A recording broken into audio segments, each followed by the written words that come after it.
Alright, bear with me. I'm doing a quick test. My mic, make sure it's working this time.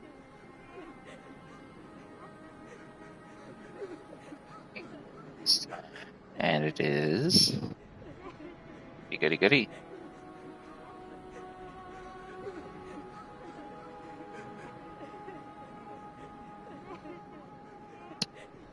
We are live.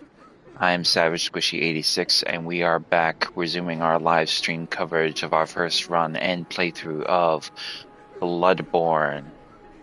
And we are going to get up to where we last left off. So I've got coffee. I've got snacks.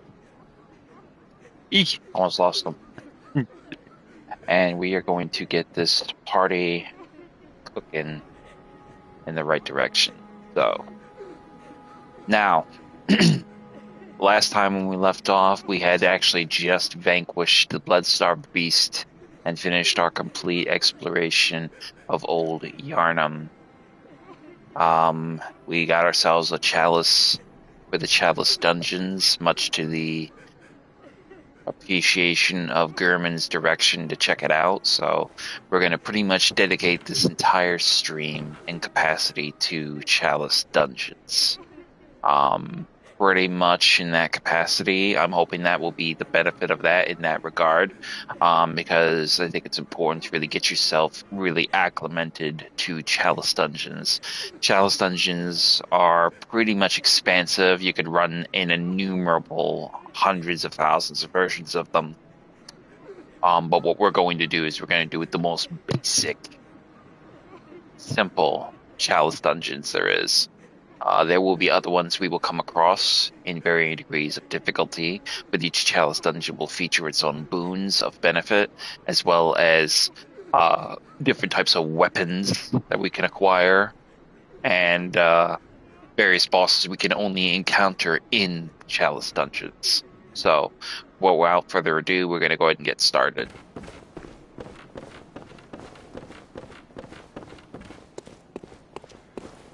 So pretty much right away when we get down to this point, we're pretty much going to have a Chalice Dungeon already set up, which I took the liberty of doing before we ended the stream. Or maybe I did it after the stream was over. I can't remember which, but we're basically already set up to go into one right now. So we're going to just go ahead and jump right into the action. A Thumerian Labyrinth is probably the basic one you're going to really kind of get acclimated to. It's the first one you get, and it's the first one you get pretty much are going to be exploring. There will be lower versions. There will be three versions of it. There's the lower labyrinth and then the something else. But we will acquire those chalices after we complete the standing chalice of the Chalice Dungeon. So...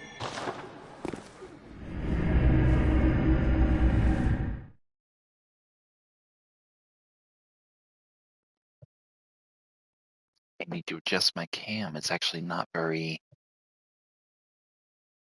lower there. I hope that will be enough. Oh, that's too low. There we go. Got a sweet spot. So right away off the bat, you'll find that this is actually genuinely a... Well, it's not really a dungeon, but it is an underground sort of catacombish kind of setting. So you'll find it very kind of labyrinthian. This is really kind of where it's important if you have a lot of coins to have these handy, because you can actually make a path if you get lost. I particularly like to use these coins as a means of other hunters to find me in the event that they get stuck or they get lost. So it's kind of a bit of a boon to have these for other people, not necessarily me, because I know the dungeons so well, navigation-wise. So, but we're going to go ahead and just equip a couple things. Throwing knives and maybe some Molotovs. And that's pretty much it. We're not going to really need a lot of other extravagance of items to get here, because relatively it's just basic stuff that you're really going to need. So lighting the lanterns down here will enable you to sort of be teleported back to these points in Origin. So, and this is kind of a good place where you can do a lot of farming for blood echoes or blood gemstones if you're looking for those. So, but we're going to go ahead and get started with that in the sense of just opening the first door. It can be kind of dark down here, so put on your lantern and have your torch ready, because you'll have a few instances where you'll be able to kill a few enemies easy enough with a torch. It's important to keep eyes open as well, because there are hidden passages that are concealed by magic. These are typically not in these dungeons, but if you want to expose them, you just want to thrust your torch into them, and that'll usually expose them and make them visible.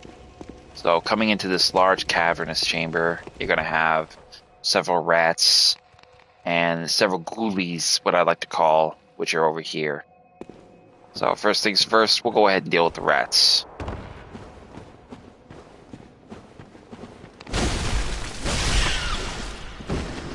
You get a pretty modest payout in the Chalice Dungeons, depending on the scale of it and capacity, so it's kind of a bit of a boon to get the benefit. Oh, he glitched into the wall. Now, the path ahead is actually blocked. We need to find the lever to open up that path. Now, it's important that you take note of something here. Number one, over there is, you see that sort of oil-esque looking puddle? That is actually oil. Now, when you step in there, you're going to be covered in oil. You'll have a symbolism of that sort, which I'll show here in a second. But I want to do it carefully, because this one up here has a ability to throw Molotovs at you, which will kill you pretty fast if you are covered in oil, because much like how the oil amplifies your Molotovs, they will also amplify theirs. So, as you can see, that little triangle symbol up there indicates that you are very covered in oil, which is very deadly to fire. So, you want to get away from that. Oh, he dropped down there. Now, this will usually dissipate away on its own after a few minutes, so that's kind of a necessary thing you want to do. Let's just give it time to do that.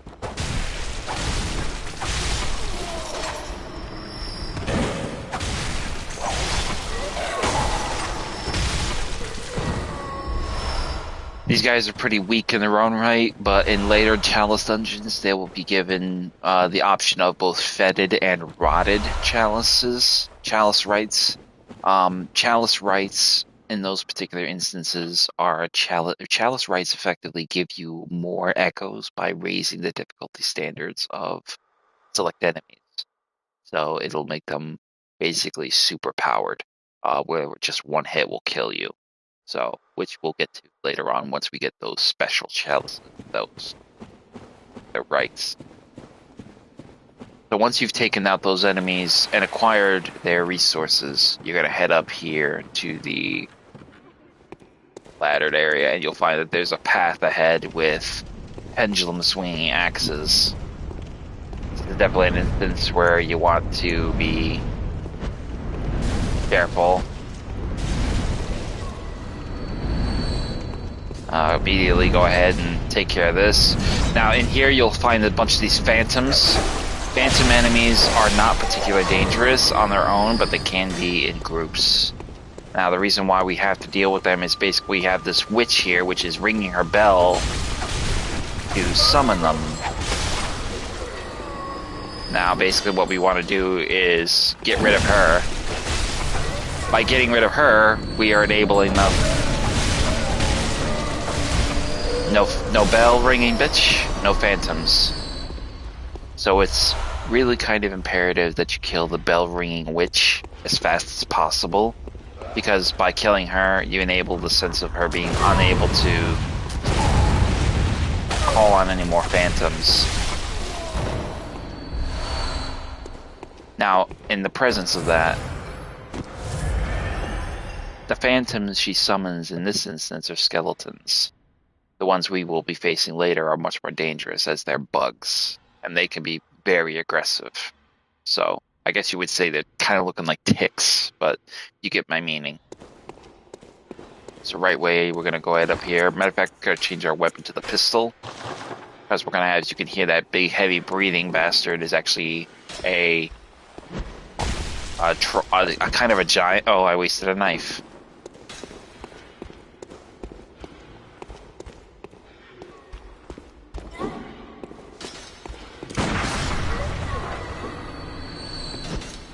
Oh.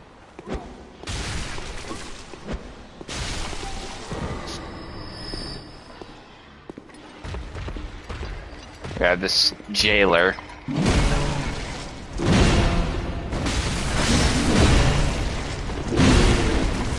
Oh, hello. Big boy is nasty. But I'm nastier.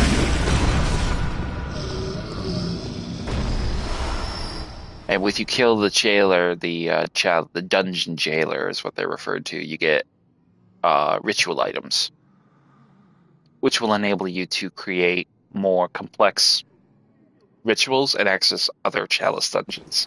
So, also it's important to take note of these little smoke things, because these incense burners tend to really obscure their presence, so you want to be careful with that. Always be on your guard in Chalice Dungeons, because there's a lot of ambushes, there's a lot of traps, and there's a lot of potential dangers that you're going to be caught off guard if you're not careful. And then we are going to pull the switch and open the path forward. Now, the other thing to bear in mind is there is also going to be an enemy here that will make an appearance periodically. If you, per se, kill an extremely powerful enemy, such as the Chalice Dungeon Jailer, there's a chance that if you leave the area, you will overhear the sound of a slurping sound. Now, the slurping sound is actually a vile blood, which is actually a kind of insectoid-like vampire monster. Very handy to kill them if you can find them. It's important to, when you do kill like an enemy, like a very bloody kill, shall we say, like this, you get lucky enough to come back and kill the vile blood, because you can get blood gemstones from that. So,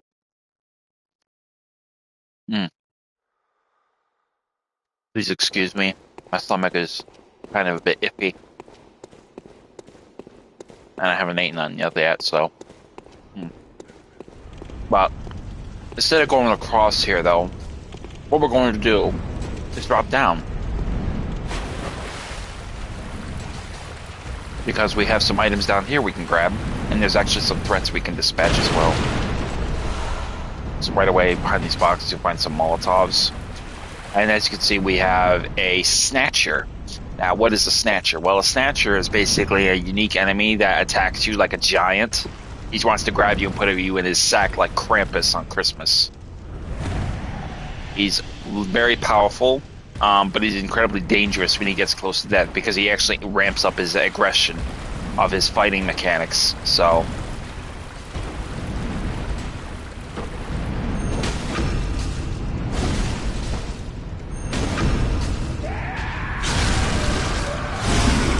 but the cool thing about the Snatcher is he gives you some pretty good blood gemstones.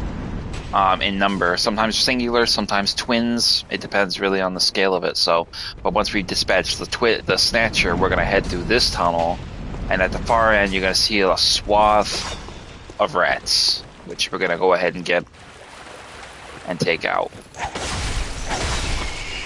It's important to be careful, because much like the villagers in Central Yarnum, these rats will kill you very easily if they surround you and swarm you. So you want to be careful and just dispatch them. Easy.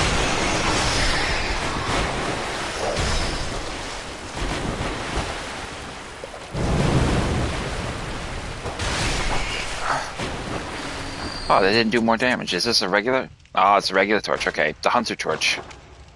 Yeah, want to have the hunter torch on. Use the torch for generic stuff, but use the hunter torch if you can help it. More Molotovs. Okay. Then over here, quicksilver bullets. Oh. blood vials. More quicksilver bullets. Goody. So once we've had all that pretty much collective,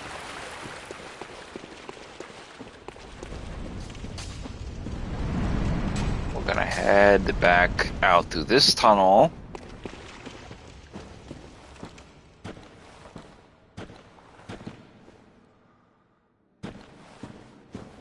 And just for the sake of, yeah, we're gonna head over here and use this chalice, use this, open the path to the first boss. Now, Chalice Dungeons are done in three sections. Each Chalice Dungeon section has one boss, which you will fight. So we're going ahead and just listen real quick for a second.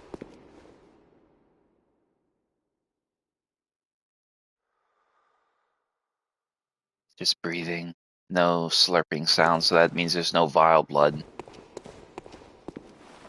Well, open the door, and inside we will encounter the undead giant. Now, the undead giant is vulnerable to blunt weapons, so we're going to change our weapon here in a second, as soon as we get a window, to the Kirk hammer, which we now can access now. Turn it into a giant hammer. A blade that changes into a hammer. We're also going to have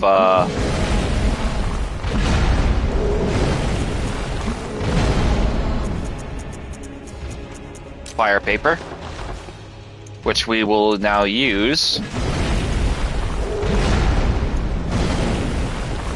Now, the unique thing that you want to do about the giant is you want to bust the giant bulbous little cyst. You see that one on his left leg? You want to bust that, because that'll do some damage to him. And he kills us. Wow. Okay.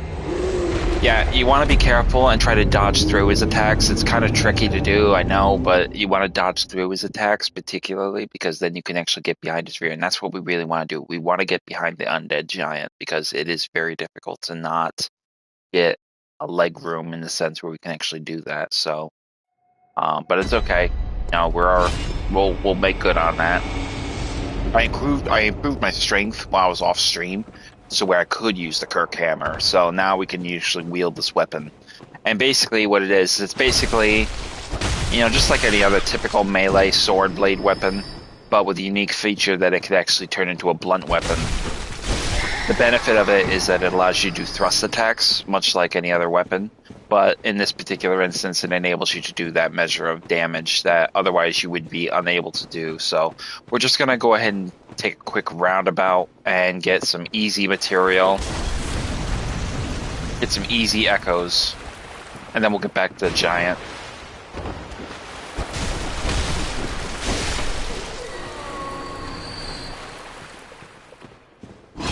Test out this hammer now.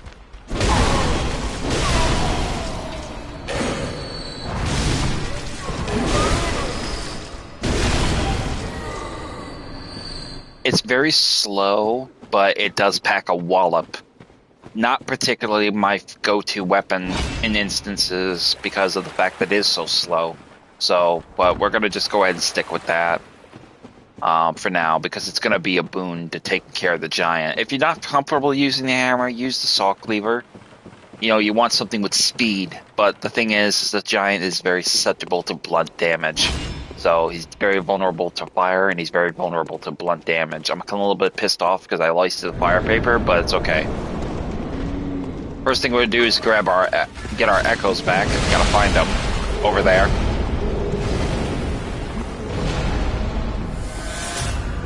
Alright, let's try this dance again. Come on, big boy.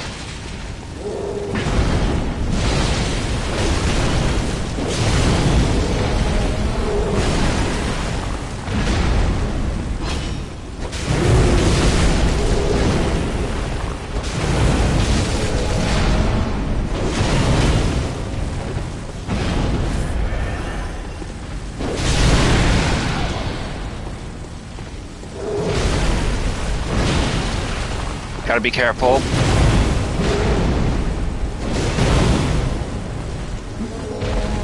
Watch out for that kick.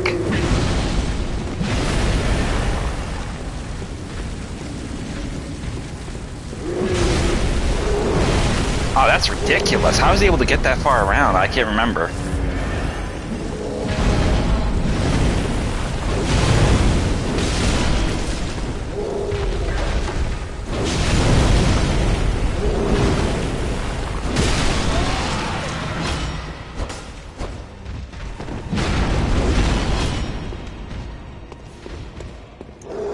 If you don't feel comfortable, you can always use the poison knives. Poison knives are a handy way of getting his damage down because he's very susceptible to slow poison knives. So we're going to go ahead and equip those and use those. Just enough to get us weakened to a point where we can actually do a little bit more the benefit of that. Oh, gotta watch out for that jump attack too.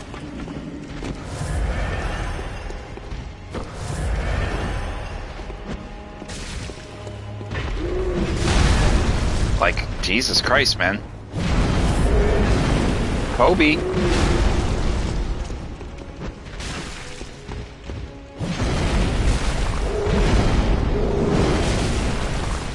There we go. As you can see, that purple aura means he is poisoned and taking significant damage.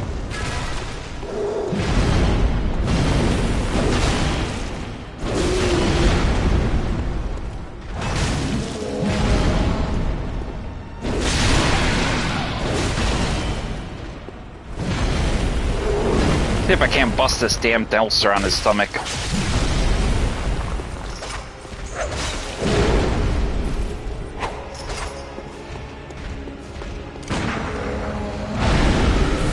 Now here's where he'll get a little bit more aggressive.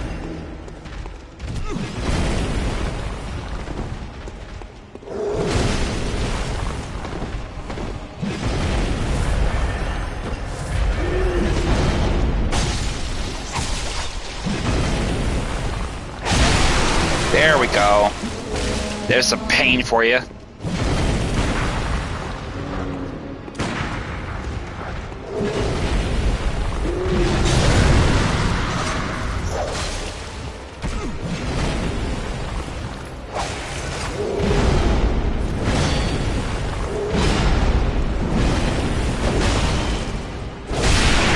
There we go. So as you can see, when you bust those blood those blood ulcers on his arm, his back, and his leg, it takes a huge chunk of health down. So the blunt weapon damage is his weakness, but as you can see, it kind of wasn't really doing what it should have been. And I think partly that is because I'm more geared for skill than strength. So if you really have a hard time with that fight, I recommend using poison knives, the threaded cane, as well as fire paper, because he's very vulnerable to fire. It's weird because he's not a beast, but he is susceptible to fire as a damaging arc. Feel free to check out the Bloodborne Wikipedia. I have not included that in the previous links, but I will in the later videos, as well as this video once it publishes to my channel. So with that said, we got a new blood gemstone, and we got blood gemstones as well as insight. So this is a great place for farming blood gemstones. It's a great place for farming insight and echoes. So we got the boon of both in that capacity. So, but we're going to go ahead and light this lantern and head on into the next sectional of the dungeon.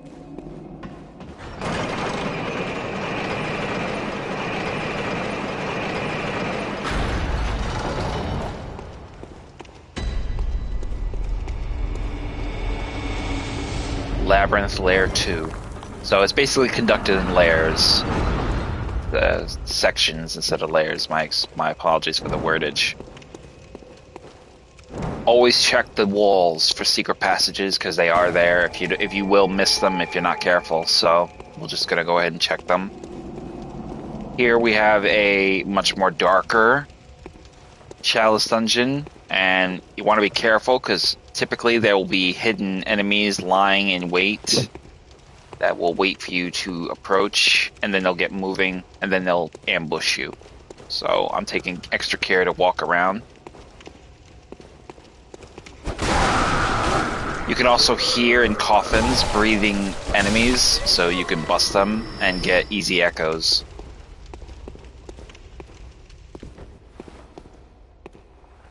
Just approach the coffin and listen carefully for their breathing. as they're lying in wait. So obviously that one was pretty much evident. And we will approach this hall, which we have an ambush of 2 enemies to our right, which are imbued with fire paper weapons.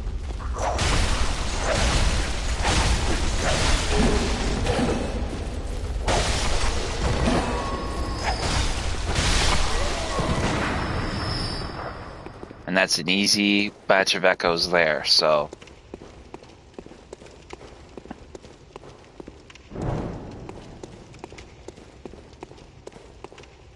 Another good telltale sign to look for secret passages is these archways that look like this was originally a hall. It's important to check those. So keep an eye open for archways like this, because they can hide a hidden path. Be careful of these statues, because this is actually what I refer to when there is traps. These can kill you very easily. So if you step on a pressure plate, and this is why I stress people, because I can't tell you how many times I've watched players get killed needlessly because of this stupid shit. Oh, we got a phantom. So that means there's a witch nearby. So once you press the switch here on the ground,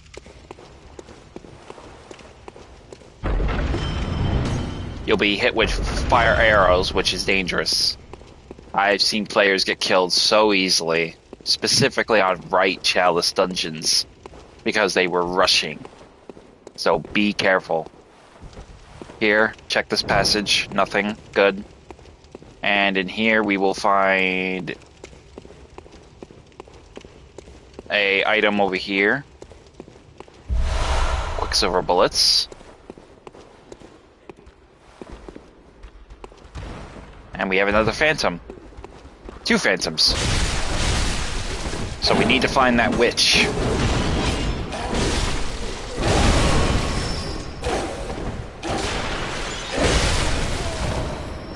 As you can see, the phantoms are very powerful. They may be very weak, but they're very powerful, so you want to kill them very diligently. Otherwise, they will kill you if you're not careful.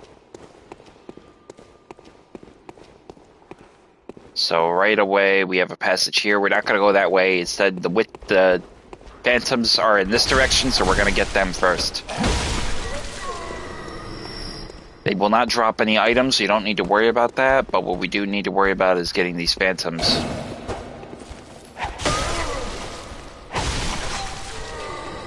So we will obviously backtrack a lot of these areas once we get rid of this witch.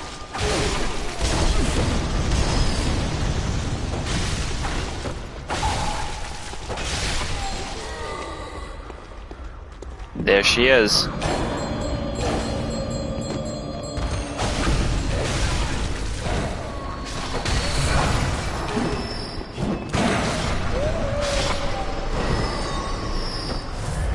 It's kind of important to try to get her with a backstab if you can get her to summon a lot of them at one time, because not only will you be able to backstab her in the sense where it'll protect you from a potential threat, but it'll also enable you to get all those phantoms she spawns in that moment out of the way permanently. But the timing is very precarious, because if you're too late, they will hit you. If you're too early, she'll get out of it and you won't be able to get the backstab on her. So now that we've dispatched this little bitch and her phantoms from her bell ringing, we'll take care of this one. And now down here we have a naked troll jailer with a giant mace. Now this one I am not particularly fond of. This is actually one of the worst ones you can encounter because he is incredibly fast. Basically, Humpty Dumpty here will roll around on the ground and try to belly flop his fat ass on you. And if he doesn't get you with the belly flop, he'll get you with that giant ass mace. So timing is important to sort of get him with a visceral attack if you can get it. But it's very difficult. So I think the best strategy I would recommend is just trying to get him with an easy takedown of sorts. So we're going to go ahead and get our threaded cane or our saw spear. We'll see which one gets us more of a boon for this, because this is kind of it's a sketchy situation. I don't like fighting this guy. This guy makes me nervous. So we'll see what we can do. Hopefully we won't get killed. Matter of fact, let's change our weapon. I'm going to go with the repeating pistol. This will eat up ammo a lot faster, but it will do a lot more damage. So worst case scenario, I'll use the bone marrow ash and I'll amplify my firepower with this weapon. So we'll go ahead and get this party going.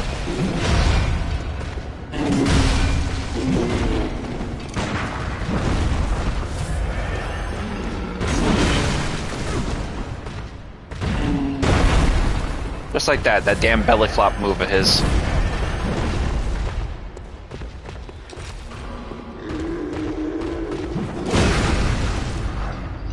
Gotcha.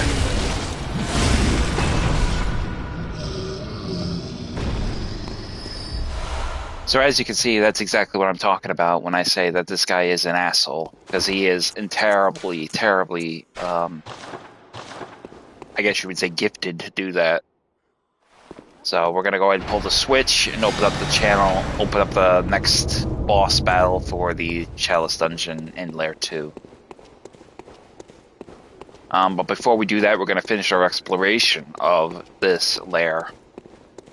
So obviously we took care of the chat. We rushed through here to take care of this witch. So we're going to take a look over here and just make sure we didn't miss anything. And there we have an item over here. And we need blood vials, so it's kind of good we're finding all these blood vials right now, because we used a lot of them in the first battle. And, you know, so on. But before we proceed forward, we're going to head through here, and we're going to have a couple more of these ghoulies.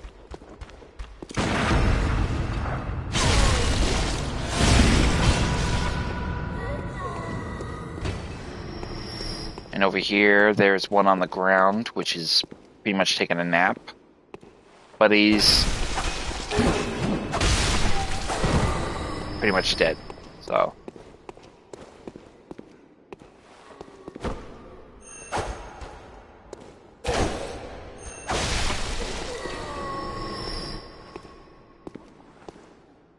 So right here, we're gonna... a trap. Gotta be careful.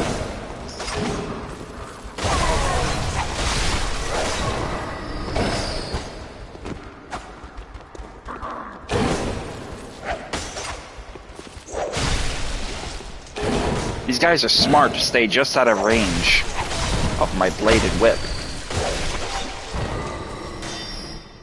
And with that, that'll pretty much take care of that.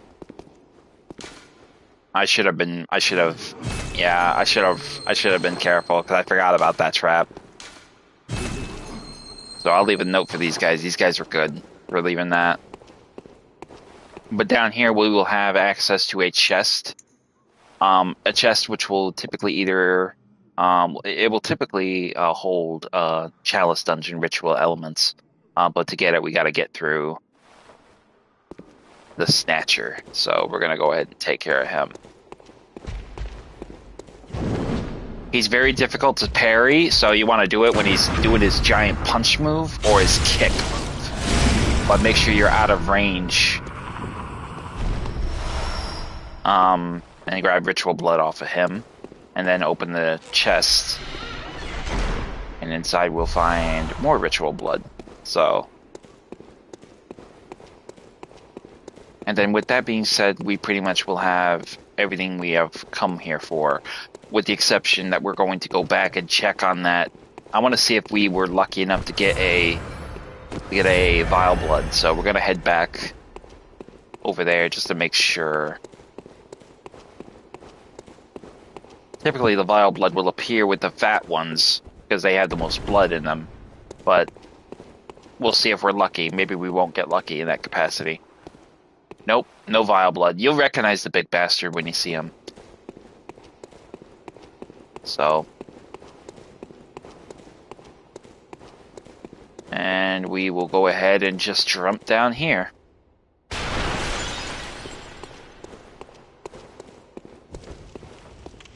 Put our lantern back on. I forgot we didn't put that on yet. And over here we have another coffin. Looks like it's been cracked open.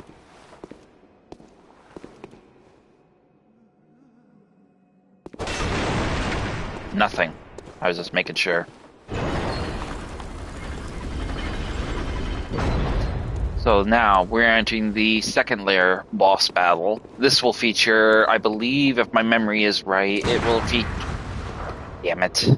I believe the second battle will feature 3 Chalice Dungeon jailers. One will be equipped with a pistol. The other one will be equipped with a kind of club, and the other one, I believe, will be a ball and chain or mace of some kind. We'll find out in a second. Well,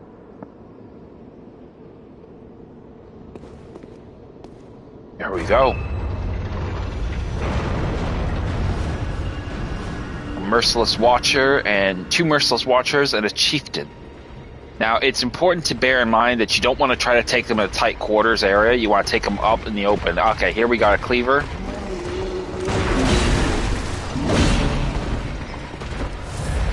Keep the pistoler right there between you. Keep something solid between you and the pistoler so it doesn't screw you up.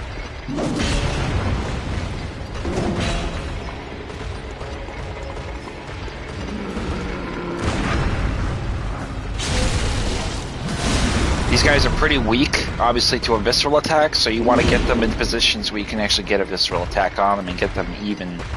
Just get rid of them really fast.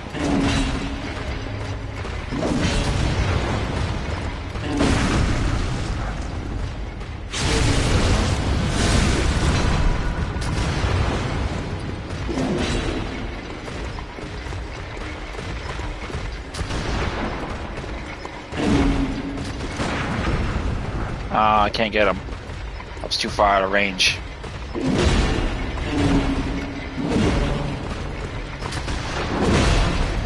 Come on, big guy.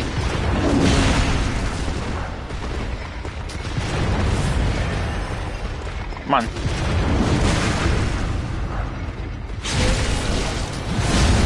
Alright, that's one.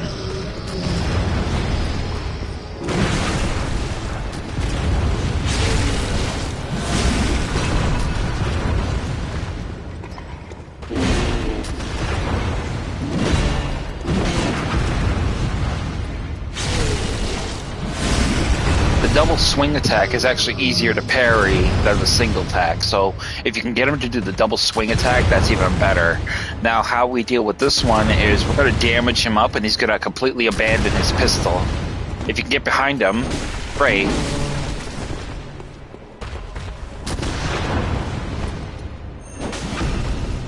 If you can get behind him and backstab him, that's even better. Because that way you can just catch him over and over again and overlapping backstabs. And then with that we'll get the Thumerian Root Chalice, as well as a Tempering Blood Gemstone. Now the Thumerian Root Chalice is the next evolutionary stage of the Thumerian Chalice Dungeons. I think this is the one where we can actually do rites, I believe.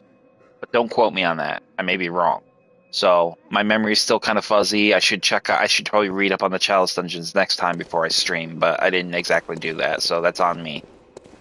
But we got 2 insight, we got 1600 blood echoes, and we are in perfect position to head on to the next one. Light the lantern, and then proceed down the ladder.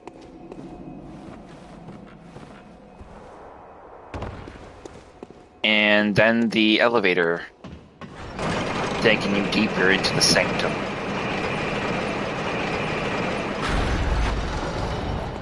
The switch here operates the elevator, so you can recall it if you get trapped down here, if you want to go back.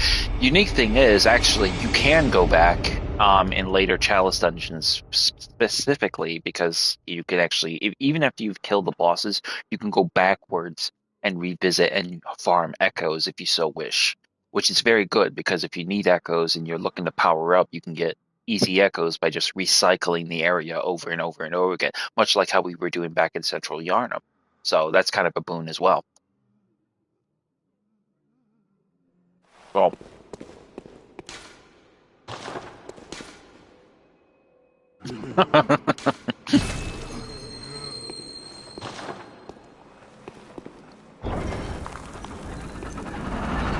and now we will enter layer 3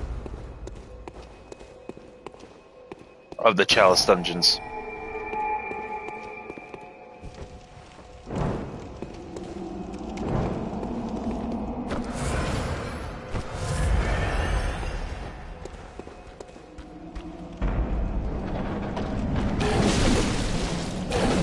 Hello to you too.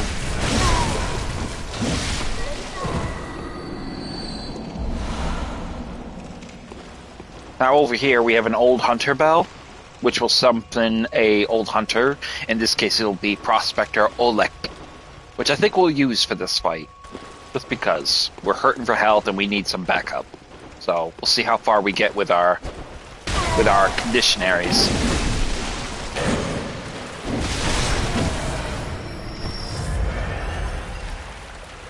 But dropping down here, we will enter this giant hall-like sanctum.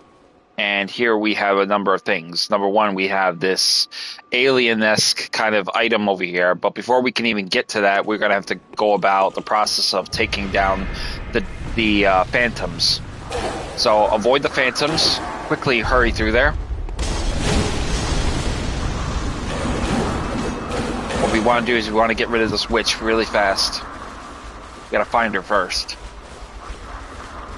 Where is this little bitch? Trying to spot her, and I can't see her. All these damn plants are in the way.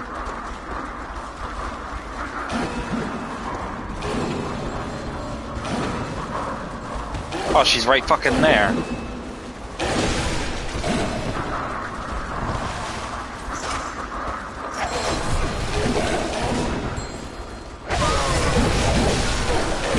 Well, there you go. That's why it's important to get that witch, because that witch will overwhelm. I was trying to find her and I couldn't see her. I get so annoyed with that because the plants are all obscuring her vision. So we'll try that again. And I can't afford to die because I gotta get those echoes. I need those echoes. At least we got some health.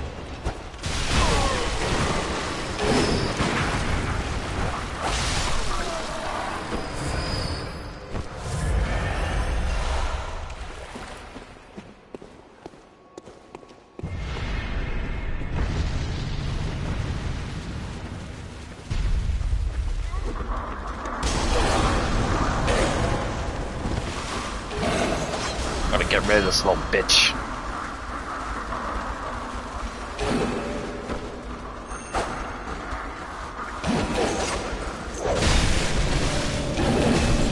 No, no, no, no, no, no, no, no, no, no, no, no! Oh!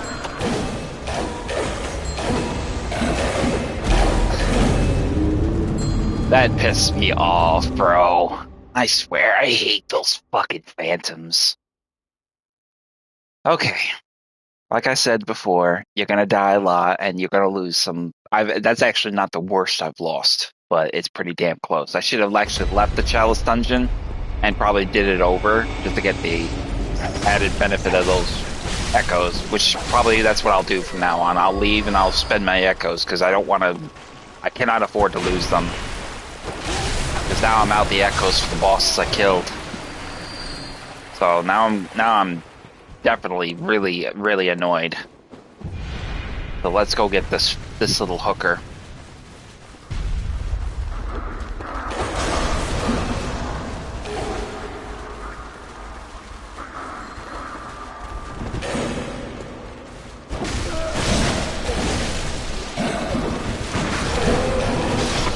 Fucking assholes.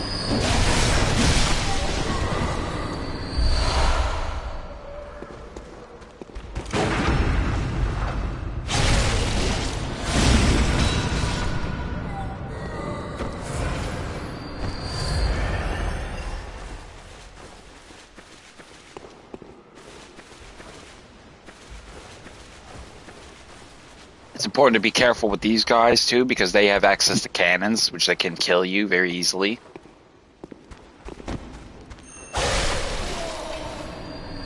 Now over there is actually a very alien-esque kind of thing. I'm not entirely sure what it's called, but I know that this only appears in the Chalice Dungeon and in certain sequences in the real world. But it is incredibly powerful. It actually is dangerous at a distance more than it is up close. So we want to go ahead and make sure we do that pretty deviantly.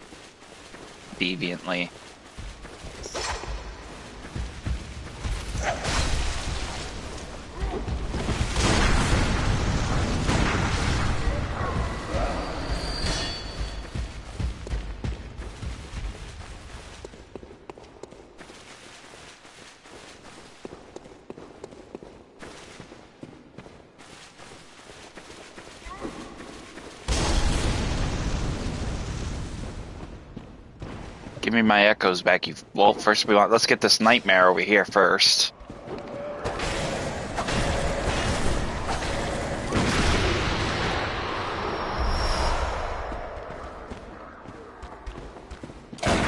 Give me my echoes. All 200 of them. Fucking dick. Oh, joy. 300. Ooh. I'm sorry, I'm just salty right now about that.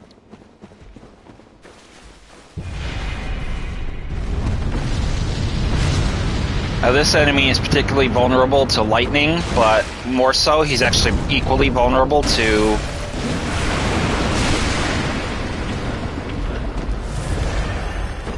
He's actually vulnerable to thrust attacks, so...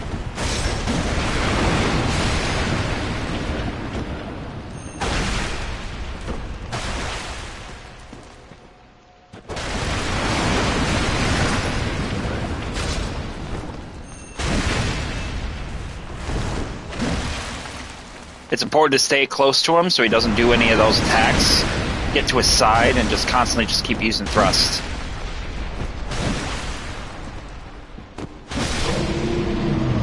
And with his death, that little body of his will drop. That's actually all that is of him. It's basically just that. Obviously, we lost the nightmare, so we're going to do that trick about exiting the game and then re-entering. This will enable us to get that nightmare that we're hoping to catch. Can't believe I died like that, bro.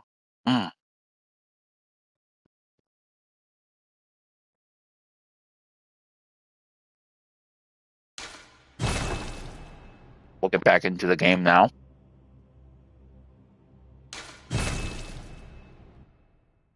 I'm not gonna lie, I kind of want to run I want to run this Chalice Dungeon again. Get back all those blood echoes. But, I mean, we'll see how I feel after I finish it.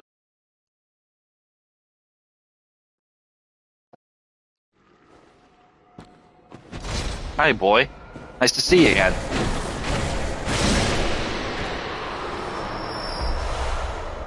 Oh, just tempering blood. I was hoping these guys would drop me some bloodstone shards to upgrade my weapons, but it doesn't seem like that's going to happen.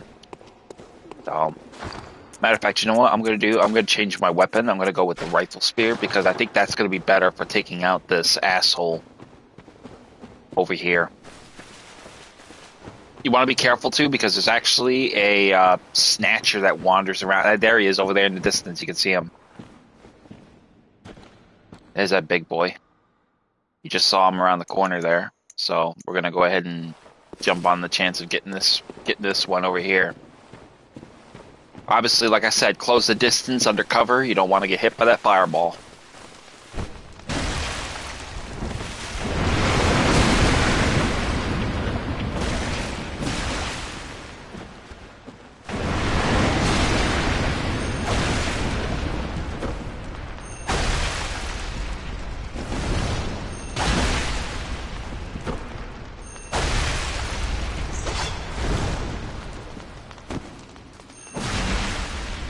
Obviously, we get more damage output with the cane because it's upgraded, so we need to upgrade the other weapons if we're going to get the same difference.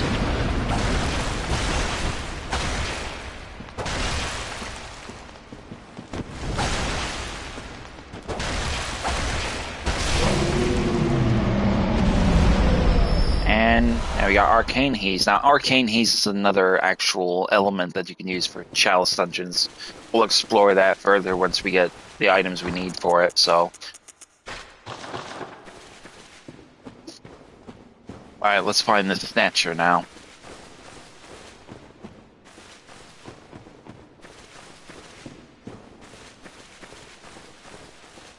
There's a big boy. Hey, nuts. Where you going? Come play with me.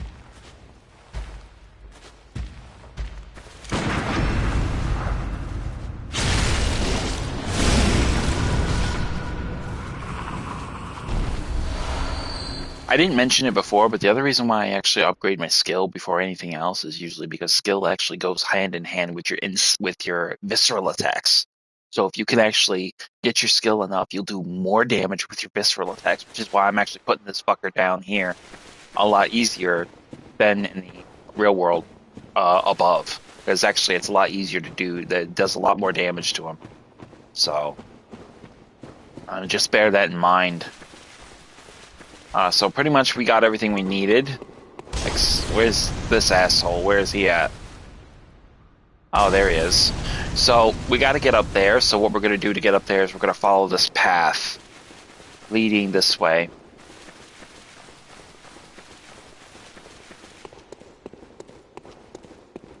Open up this passage here. And inside we will have this kind of a ghost. Not very threatening, but a great source for quicksilver bullets. So there we have that. Commonly you'll encounter her in this Chalice dungeon particularly, but that's pretty much that. So very good to get quicksilver bullets from her. Let's go ahead and get the additional 5 from our sacrifice offer. And we're going to head up. And we're going to go across. Got a note here. Yeah, no shit. Wondrous darkness indeed. And we're going to head out through this passage, which will lead us to this dead end down here, but there's resources to grab, so why not? More blood vials. Now that we have that, we're going to head back.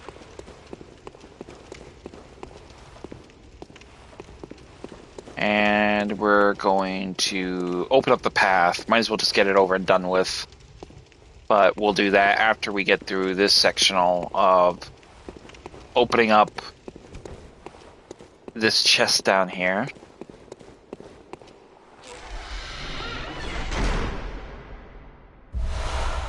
Which is Tomb Mold, another arcane element for Chalice Dungeons.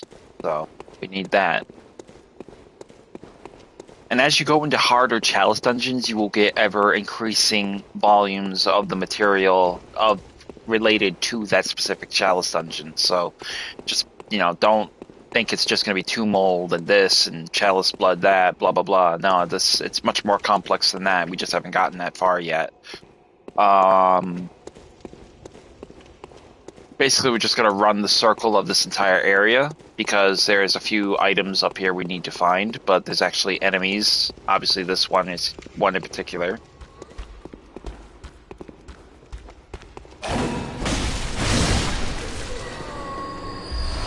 I love that interchange where I just do the regular swipe, then you can change the weapon, and then it just does finishing attack with a wide arc. I love that. That's so badass. Also, a big shout out to my friend Jonesy, who's recovering after a terrible accident. He had a terrible accident on his scooter, and he got hurt pretty bad. So I'm hoping he's okay. I'm hoping he gets insurance soon to get himself taken care of, because he doesn't have insurance. His fucking job actually cost him his original insurance, because, that's what happens. Oh, we got an ambush. Another one.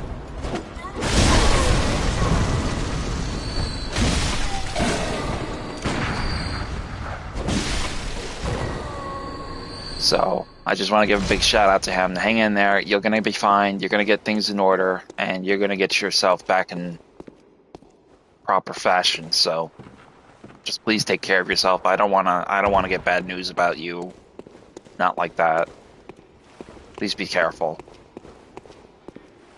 So here we have our next key forward. Get the cold blood dew from the column over here on the right. And as you walk very slow, you can actually slip behind him and get him set up for a backstab, but you have to walk very slow. Avoid the pressure switch because you see there's an arrow trap. There is probably a pressure switch somewhere.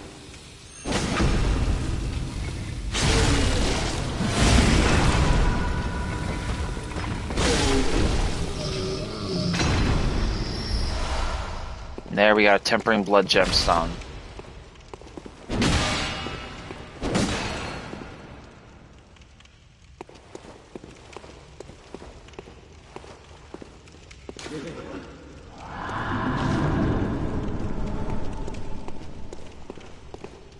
And with that, we can pull the switch and get on with the next one.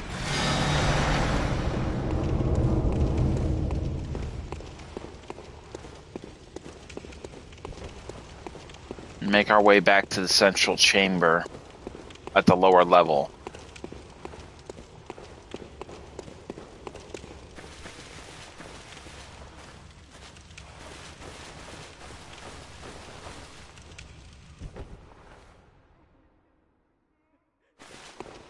Still trying to keep my ears open for those vile bloods that may appear to drink the fallen enemy's blood.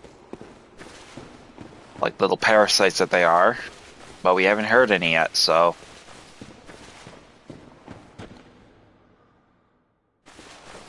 We're going to double back, and we're going to go back the way we came. And just because we want to be... I'll show you how the Old Hunter Bell works. So basically, the Old Hunter Bell, when you have Insight, you can actually use one Insight to summon an Old Hunter. And that Old Hunter is an AI-controlled Hunter player character. It's strictly an NPC. It's a disposable NPC, so he will die. If he doesn't die, he'll just vanish after you finish the boss fight. So we're going to summon the Prospector Olek. And he will follow us and serve as a backup in support of our fight coming up, so...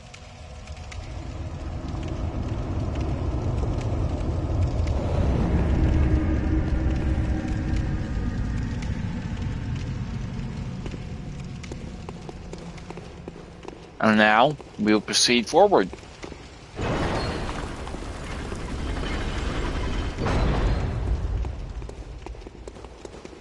Oh, a side area. So, occasionally in certain Chalice Dungeons, you'll encounter a side area where you can actually go about using, getting more resources. So, maybe this will be a boon for me to explore because I'll be able to get some of my echoes that I lost back. So, we'll go ahead and climb up the ladder. Obviously, Olek will follow us and help us in the fight, whatever we encounter. We'll wait for him to catch up before we enter through this door. He doesn't really rush, so, but he will back us up accordingly.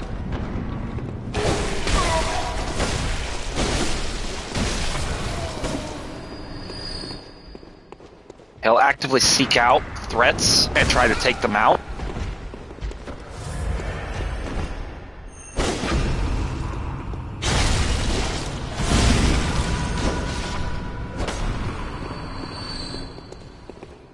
He's not by no means the most strategic one, but he is using a hammer, so that kind of speaks for itself.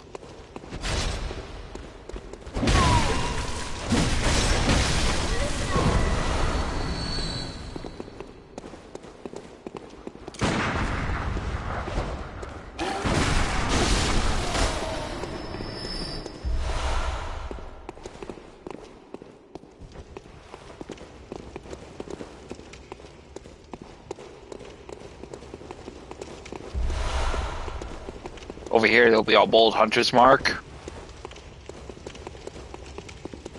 We have another passage. Let's go back before we proceed forward. Let's check out that other area before we go any further.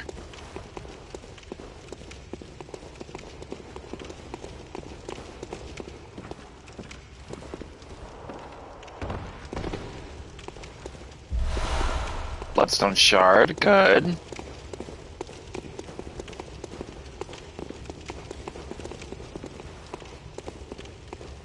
And then down here, it looks like we have another passage we can explore. So we'll go ahead through here. Smash the traps if you're in doubt that you or your partners can avoid them.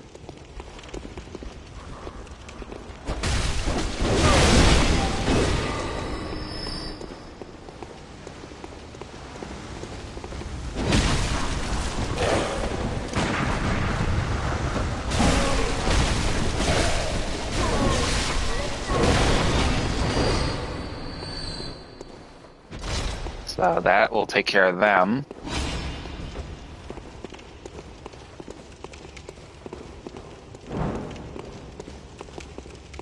Now we'll backtrack.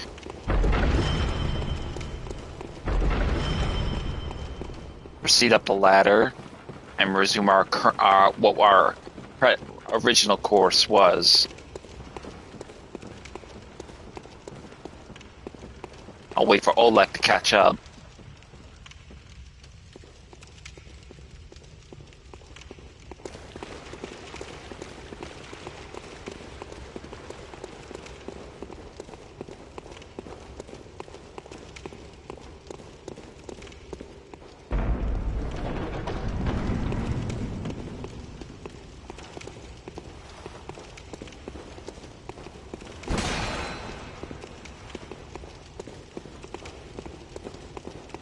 Whatever threats were here, I think we're the ones that dropped down in that little hall down below that we just were at.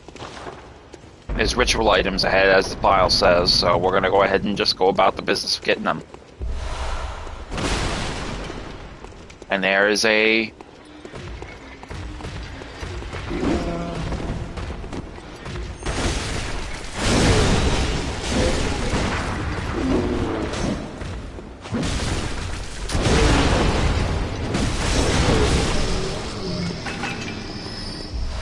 I won't deny it does make the fight a little easy, but the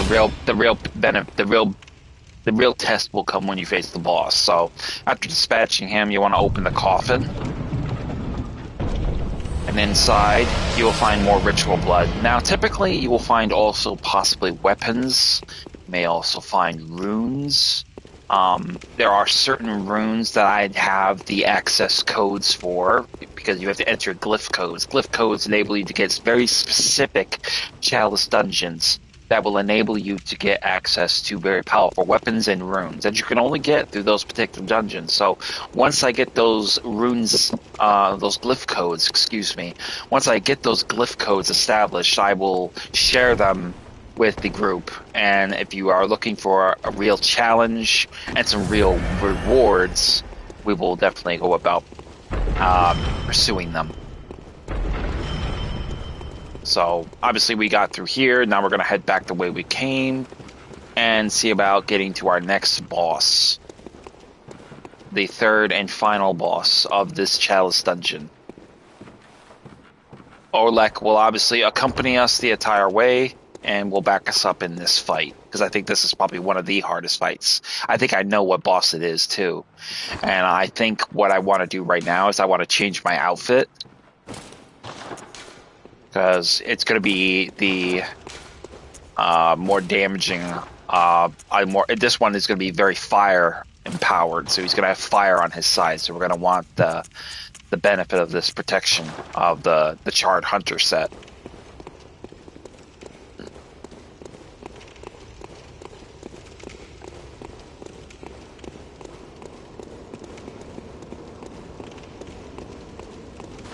We're also going to get our blunderbuss. And let's go. Yep, I was right. It's the Hound of the Old Lord, the Watchdog of the Old Lords. Now, this is a beast. Fire will not be something you can use against this animal, because it is fire empowered, but it is very vulnerable to serrated weapon damage. But as you can see, it's very dangerous with fire, so you want to be careful. Now, the first stage of the fight, he will do a lot of charging, he will do a lot of bites and slam attacks.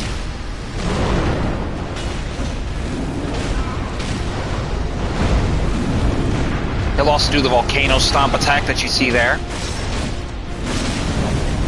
And also roar and let go of a like a giant lava attack. And pour lava on the ground through his mouth. Stay away from the front when he does that. Oh, he killed me. No, he didn't kill me. Oh, man. That was damn close. Now, the second stage of the fight, he's going to get more aggressive, as you can see.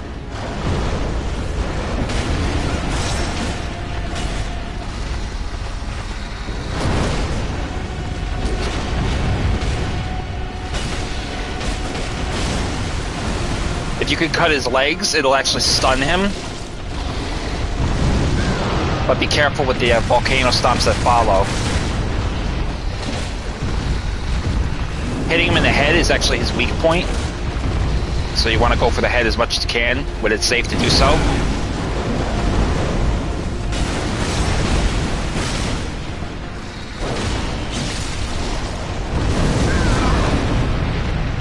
Eventually, Oleg is going to bite the bullet. I think he's getting right up there now. He's going to die. Explosion. Yep. We're at the third stage of the fight now with the with the Hound, so we want to be careful now. He's incredibly aggressive now. He'll start sending out waves of fire and trying to get you. His bites will be more direct, and his attacks will be faster. Try to stay in his rear.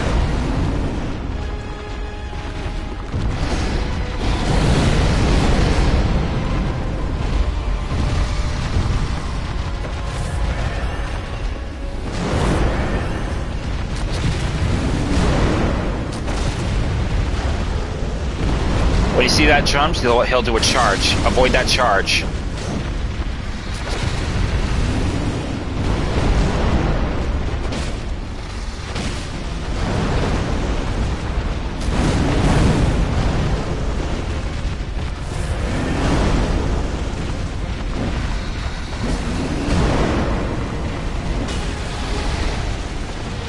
Back up from the explosion when he does that. Otherwise, it's gonna fuck your ass up. Oh, just like that bite.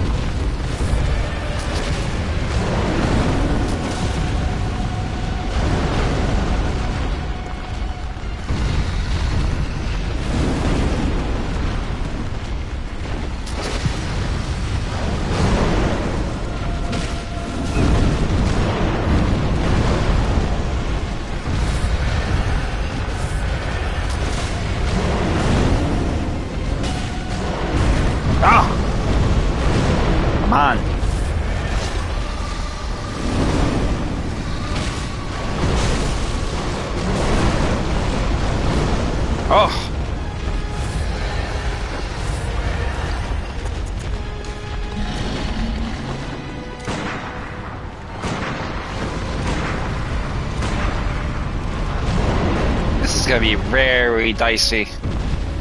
I gotta pull one out of my ass on this one.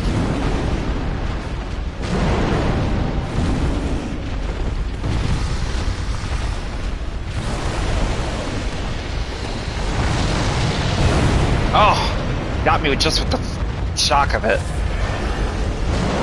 Oh!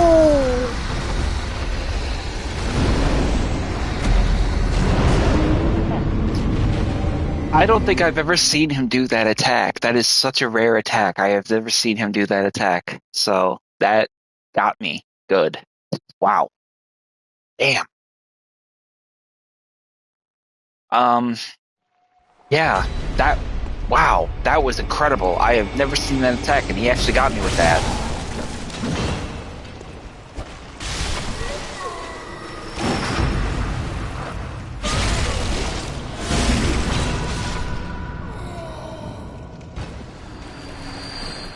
We could go farm for some more, but I really want to get this guy. I really want to get this Hound. So we're going to call on Oleg again to give us some backup.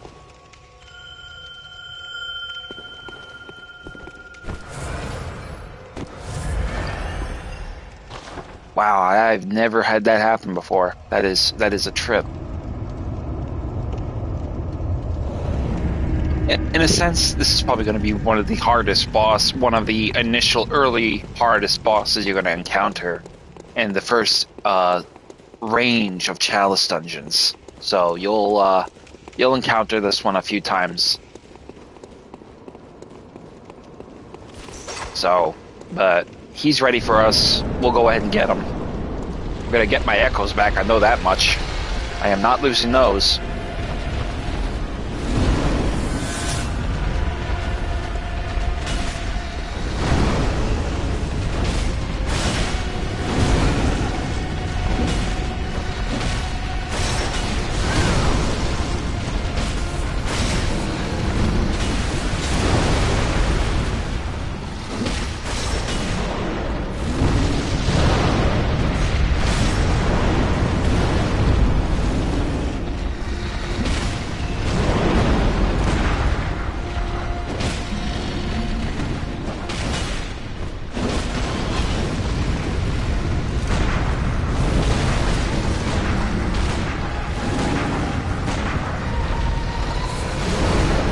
There's really no way you're gonna parry this guy, so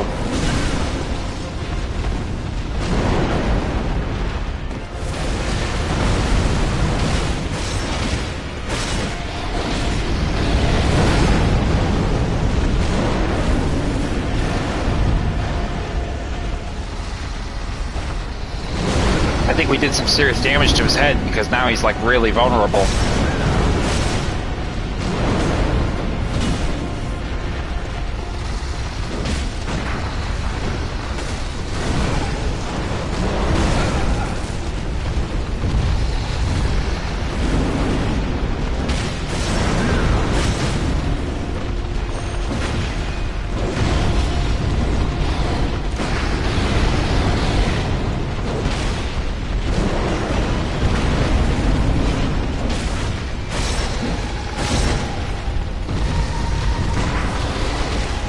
Back up, buddy.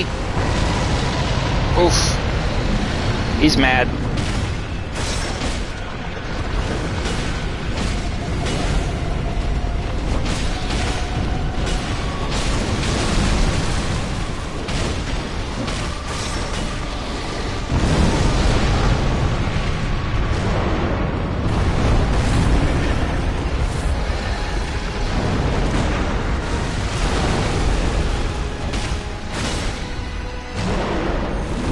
Dead. Just me again.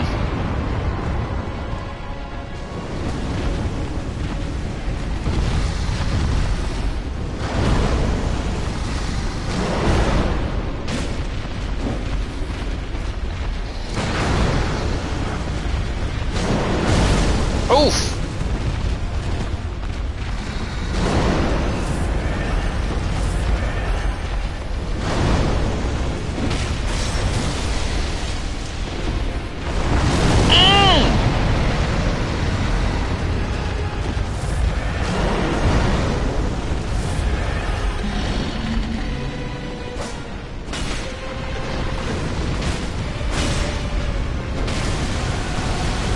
This is usually the best time is when he does that little lava spill attack.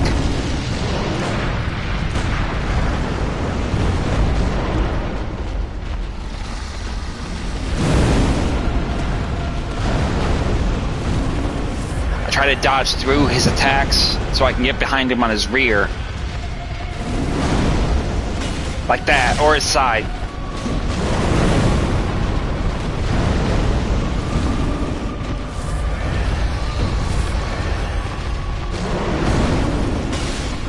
Got him.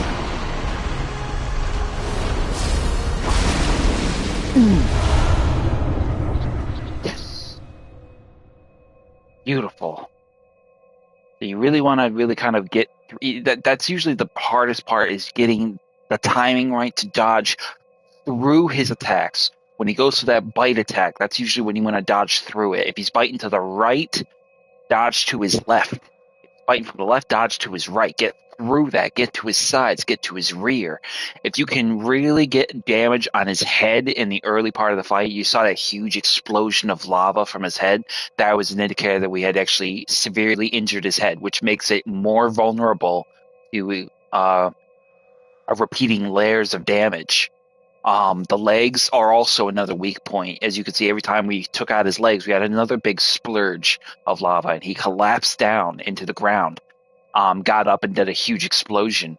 But that was because we were actually wounding his legs. So go for the head first and foremost in the early stage of the fight. Early stage because he's not as aggressive, and it's easier to get a head on him, get hits on his head like that.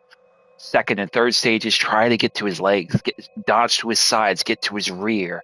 Use advantages where he does that bite attack to dodge through his attack, and then also get to his side. When he does the vomiting of the lava all over the front of the floor in front of him, that's a good opportunity, and it gives you precious seconds to get to his rear and really smash up his tail end. And then basically, obviously, you can't use fire with him, even though he's a beast, because he is made of fire, so it kind of negates that. But he is vulnerable to serrated damage. So, Saw Spear, Saw Cleaver in Saw form, the Threaded Cane in Whip form, and the Whirly Gig Saw, and also the Beast Cutter. These are all weapons that'll be viable and very dependable in the future for any potential implication of really driving home an impact of that nature. So, as you can see, for completing it, we got a Fire Blood Gemstone because he is a very high-class fire boss. And we also got the Central Thumeru Chalice, which is the next evolutionary layer, if you will, of the Chalice Dungeons. So, yeah, that was fucking intense. I mean, my blood pressure went up a little bit. I was like, oh, this is going to be close. He got me the first time because he got me with that jumping. I'd never seen the Watchdog do that type of attack, so that kind of took me for a surprise because he's never jumped. I mean, he's lunged, where he did that that charging attack, but he's never jumped clear from one point to another. That was crazy. I've never seen him do that before. Well,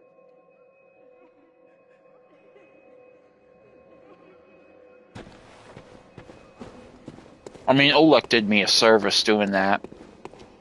He really did. He helped me out with that boss big time.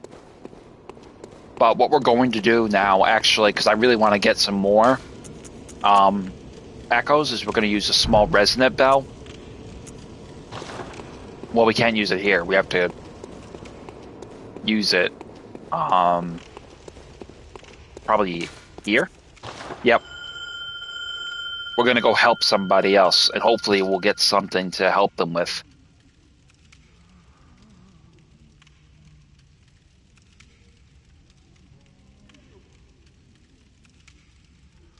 Wow. I mean, I'm still salty as hell about losing those 10,000 echoes, but I can get 10,000 echoes anytime. Now, if it was 1,000,000 echoes, I would have been really pissed off. I've lost 2.3 million echoes to a boss fight. It was absolutely sick.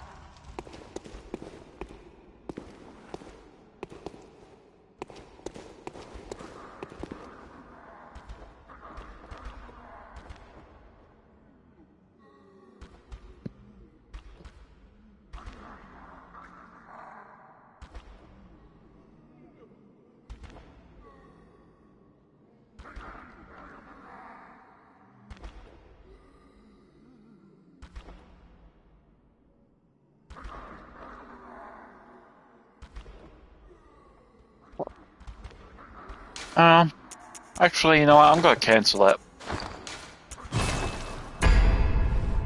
People ain't hurting that much for help. So, I mean, you can see echoes as other players playing, but I don't think they're calling for help. I mean, honestly, who struggles to beat I mean, you can see this guy, he's fighting him right now. Got a few people fighting him.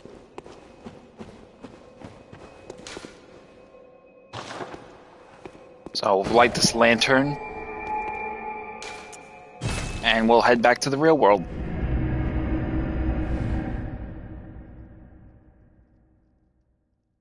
I think the next thing I'll do is I'll do the Root Chalice. Is that the Root Chalice dungeon?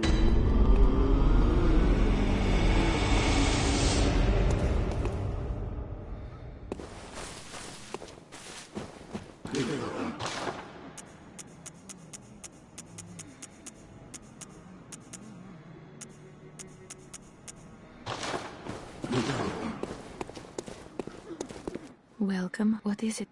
I get some power. Very well. Nope. I'm shy 2,000. Farewell, mate. So it's okay. Not a big deal.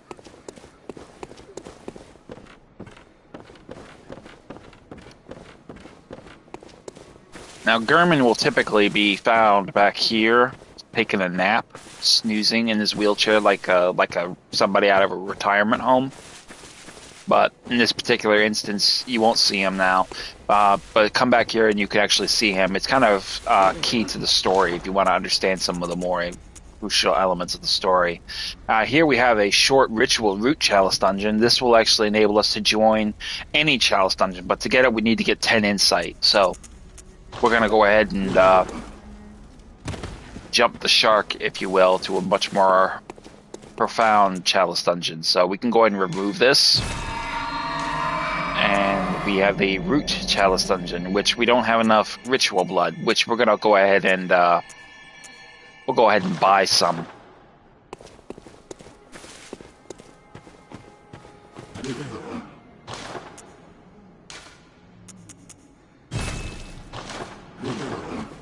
That should be enough. So first things first, we'll go ahead and buy the root chalice, the Thumerian root chalice dungeon.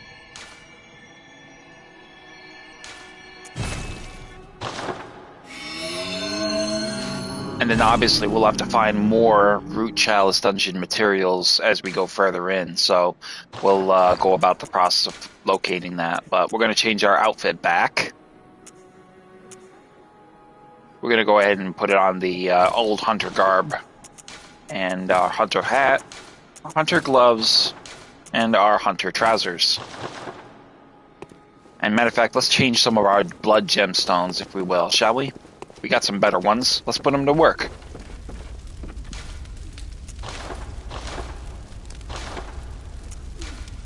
We got some blood echoes, so we can actually upgrade our weapons. So we're going to upgrade the saw spear. And we'll go ahead and upgrade the threaded cane. And we'll thread the cane again with the twin bloodstone shards. And we'll go ahead and upgrade some of these other weapons as well, if we can. Hunter Torch could use one. And we'll go ahead and put some new bloodstone gemstones on this thing. Increase the damage on this. And on this as well.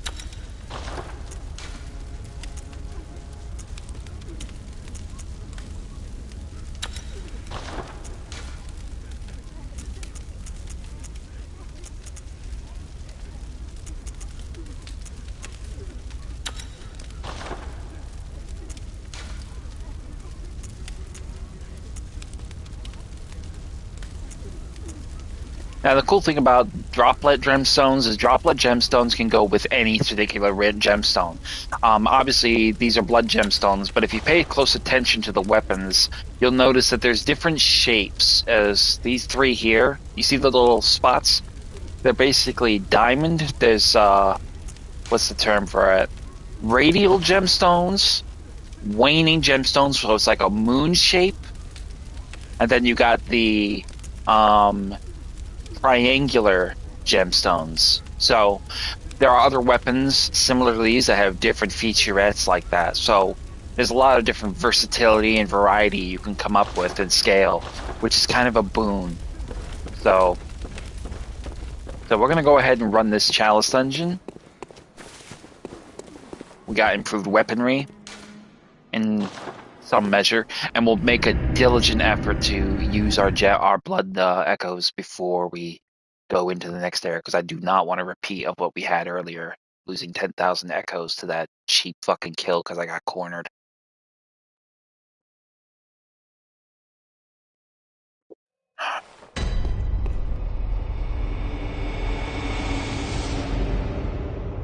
right away, we'll light the lantern and head on into the first lair of the Chalice Dungeon.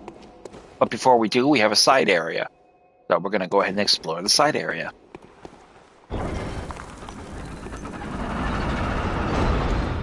Now, it's kind of important because some side areas hold secrets, so you can get advantage of them. And that includes resources, echoes, weapons, possibly other things as well. But be careful going into them because they can be having surprises. And already we got one in the form of that. You can hear that bell, so you know that little bitch is calling phantoms.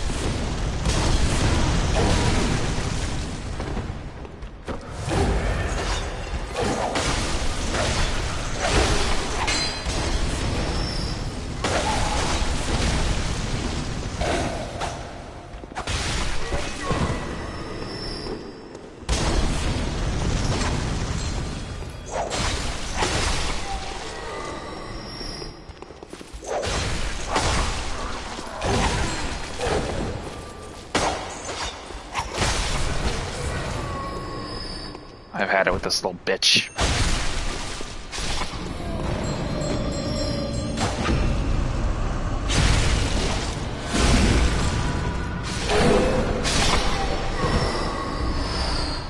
No more phantoms for her. So once we've gotten through that particular point, we're going to head on down here.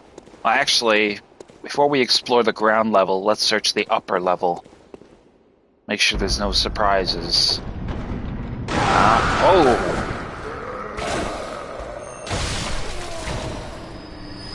Down, boy. Okay, we have a trap. What do we got in here, though?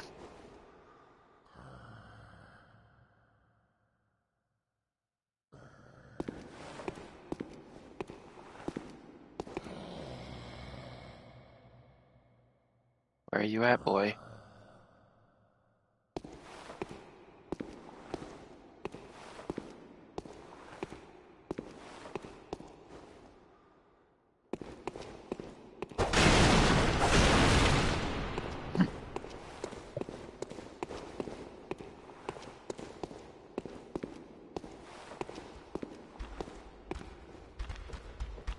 There.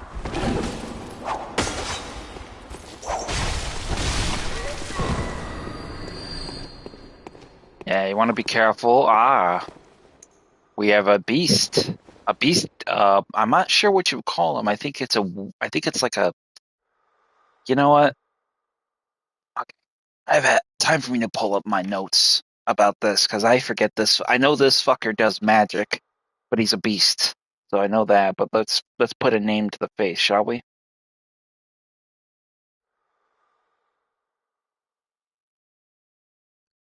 So bear with me here.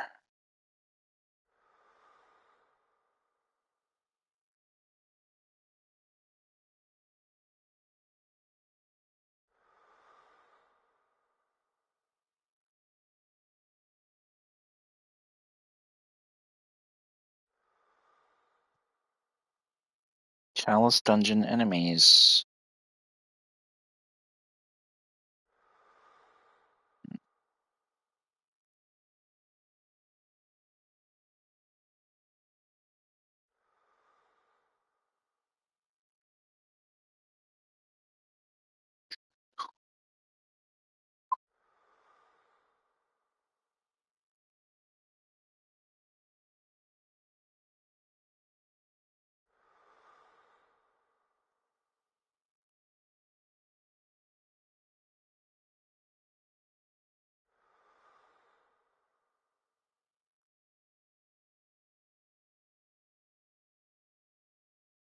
Scourge Beast, Man-Eater Boar, Huntsman, Wandering Nightmare.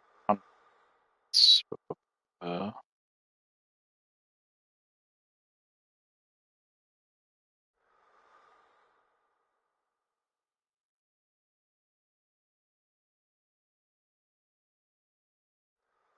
Yeah, unfortunately, there's just too much to read, so I'm not going to be able to look at. But basically, I know that this is a beast enemy. But the unique thing is, this is kind of like a werewolf with magic. So he can cast fire power. He's got some sort of a fire spell that he can send fire out and use it in various forms. So we're going to go ahead and just visceral attack him.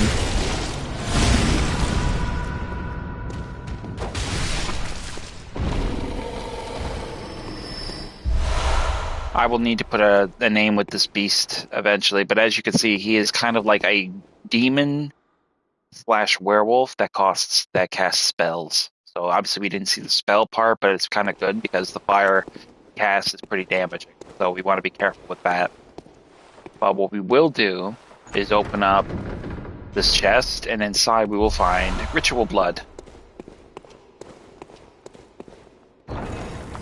Open up this gate, and I believe this will put us down here on the lower level, which it has. Good. And we have this body leaving a tempering blood gemstone for us, so that's also good. So let's backpedal and proceed back through the path we originally were following.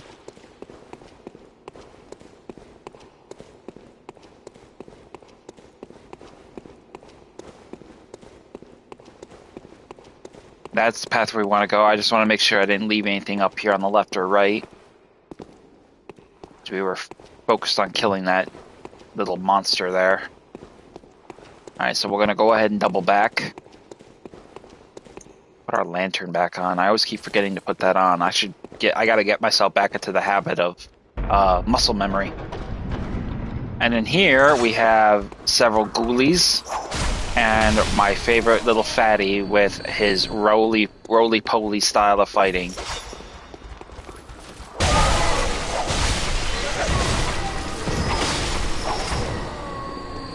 I'm not going to engage these guys. I'm not going to get his attention just yet. I want to get his attention before... I want to get rid of these guys before I engage him, because it's going to be too chaotic to focus on anything else.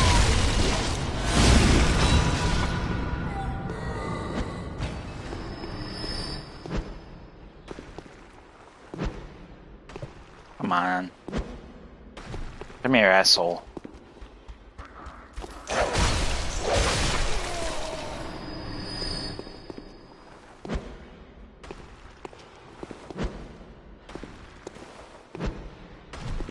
Wish there was a tracking mechanism that would enable me to throw the thing so they don't miss it by inches. Let's grab these resources over here. Molotov cocktails, very nice. And let's go say hello.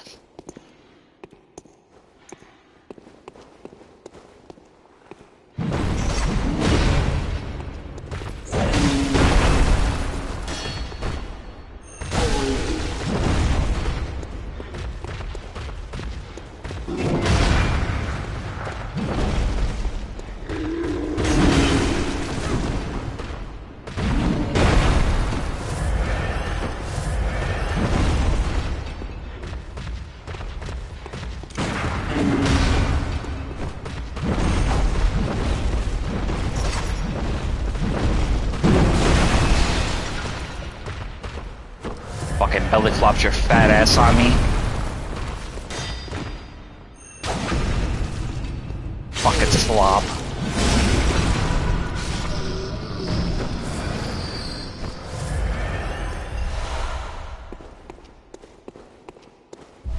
I hate that fucking fat bastard. Anyway, after we've killed him, let's pop this coffin open and see what we get. Frenzied cold blood. Beautiful. It's 1,000. That's 2,000. Now we'll pay close attention and listen, because we may hear a vile blood here. I believe we will hear a vile blood in the root Chalice Dungeon. So, very silent as I do this area.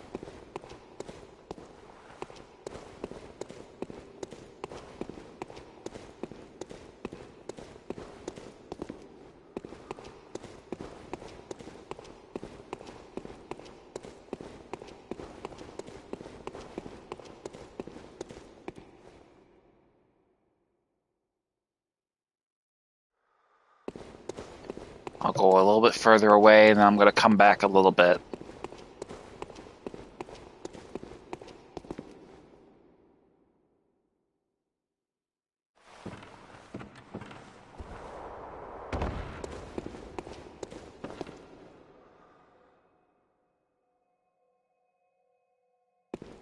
I'm going to go back now just to check a little bit. Vile Bloods are very important to get because they're the only enemies in the game that drop blood gemstones for guns. So it's important to try to get them when you hear them.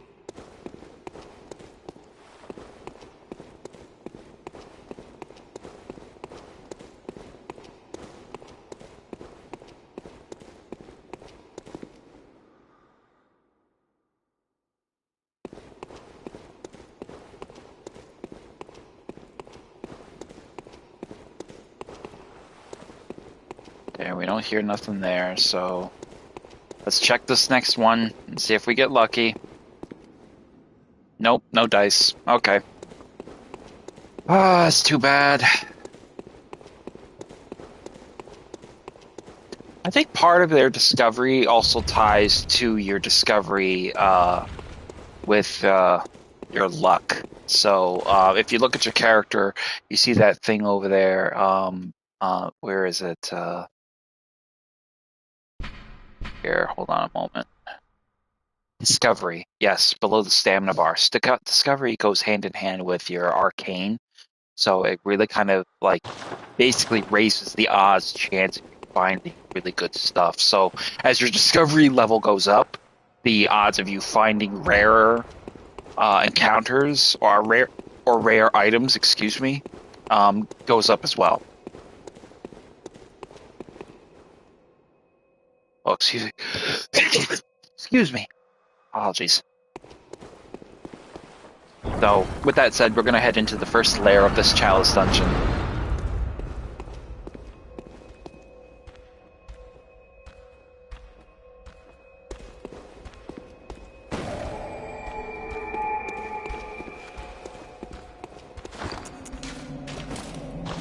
Get this blood off my stuff. I want to look swag for the job. Matter of fact, we're going to use some of the Beast Blood Pellet just to get that extra oomph of damage that we need.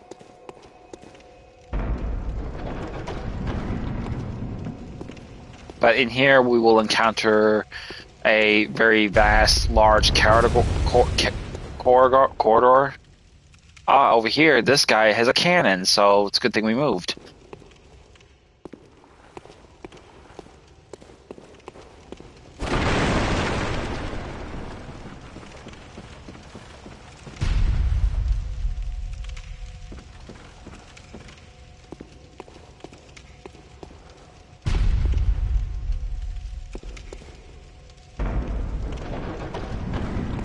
We'll deal with him later on. I'm not going to deal with him now.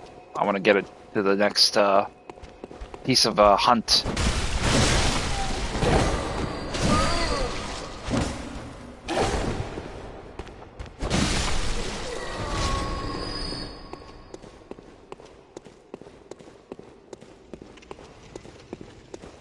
And with that, we're going to head into this passage here.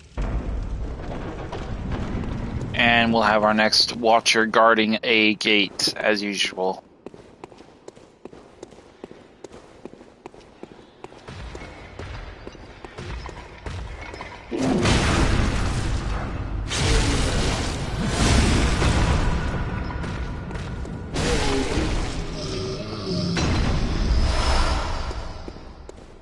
Blood vials and quicksilver bullets. Beautiful. So with that said, pull the switch, and the gate to the first boss of this particular Chalice Dungeon is now unlocked to us. Now, I want to stress, too, as well, that if you are having a hard time with the Chalice Dungeons and you're just probably not powerful enough yet, if that is the case, there's no shame in coming back to this later. You can always go back out to the real world of the hunt, proceeding with the game at its own pace. Get yourself some blood echo farm for some blood echoes. Get yourself some opportunities. Oh, hello.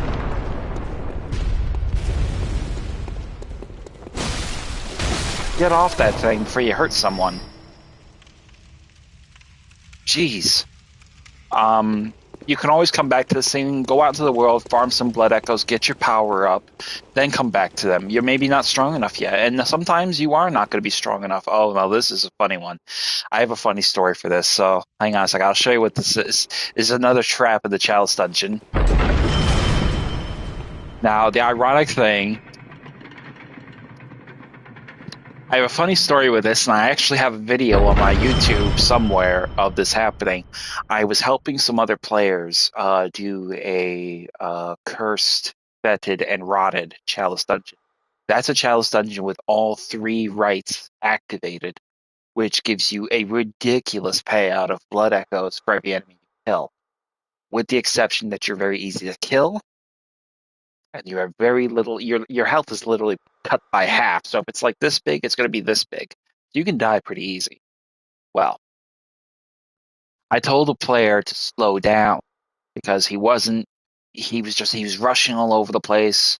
We're playing in a really hard Chalice dungeon. We haven't gotten it yet. It's called the Isu Chalice dungeon.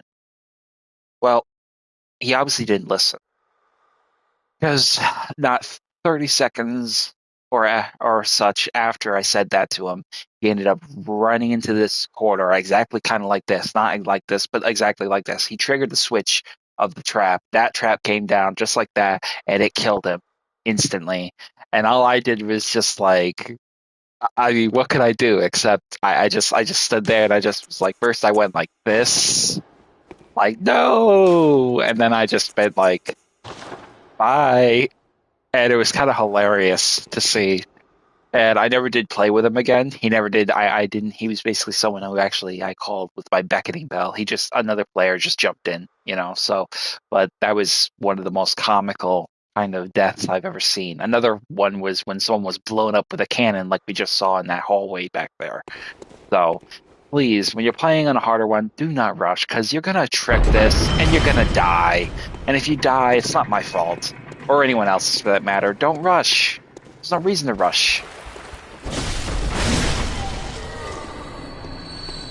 A nightmare.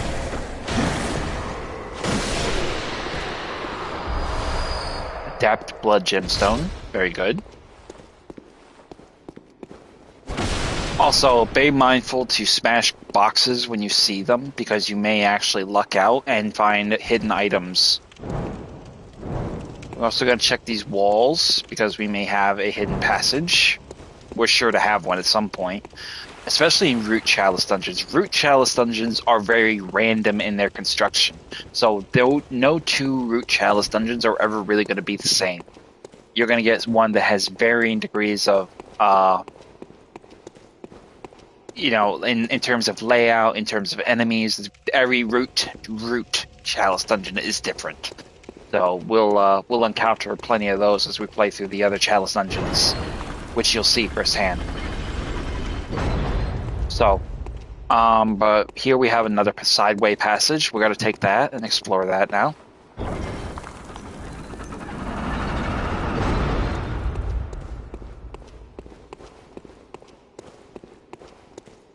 Again, be careful.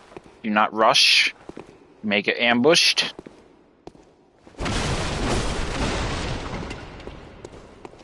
You want to get in the habit of that because when you play the harder Chalice Dungeons, you don't want to fuck about because they will kill you in 2 hits. 1 hit, 2 hits if you're lucky.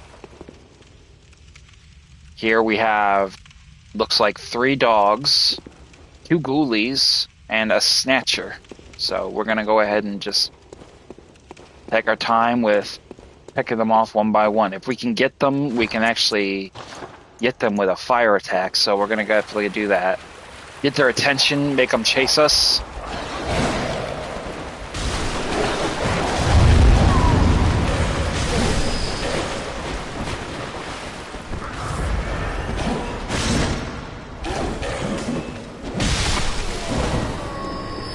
Alright, we obviously got a guy here that's got poison on his person, so we want to get some medicine in us before we die.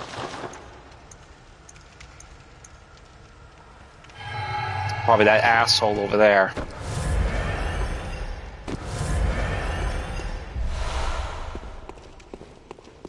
This would be a good instance where we want to use our monocle. You got to be in range though to do it.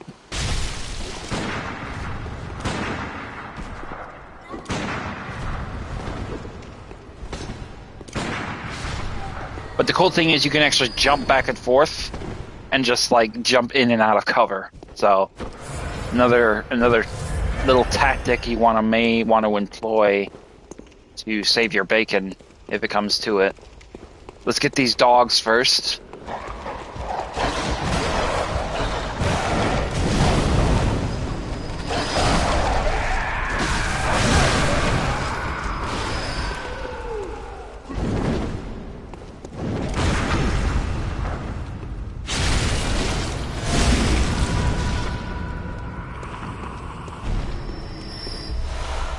And we got bolt paper. Now, bolt paper is a unique gift of an item. Particularly, it is paper that, much like fire paper, which imbues your weapon with fire, bolt paper imbues your weapon with lightning or electricity, if you will. So, very handy for certain bosses that are vulnerable to electricity, especially if it's not an electricity-based weapon.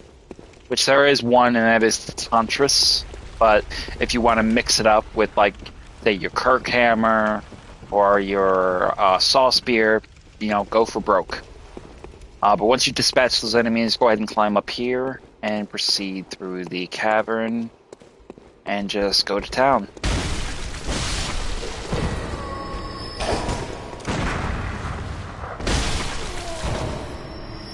I love the dive roll, and then you just from a kneeling position. You dive roll from a kneeling position, and you just shoots them. I love that. And then, wait a minute, what do we got back here? I forgot. Okay, this looks like this is just a. Yeah, this looks like just like a balcony, a shooting position.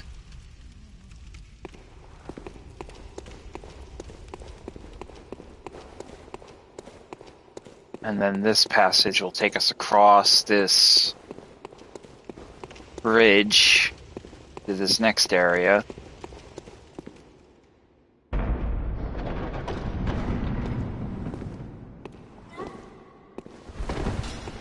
Another asshole with poison blades.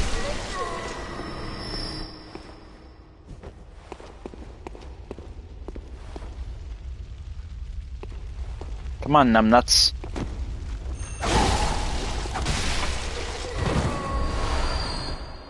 Blood vial.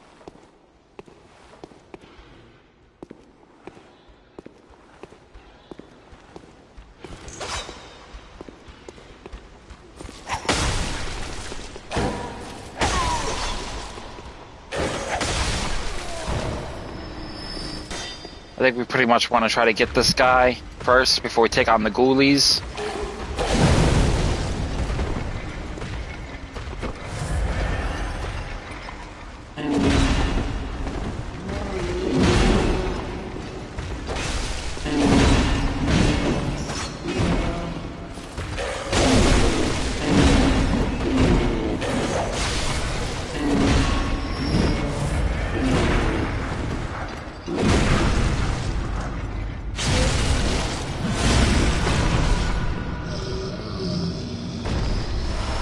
Alright, we got a bolt blood gemstone. This is a blood gemstone that's gifted for bolt power. So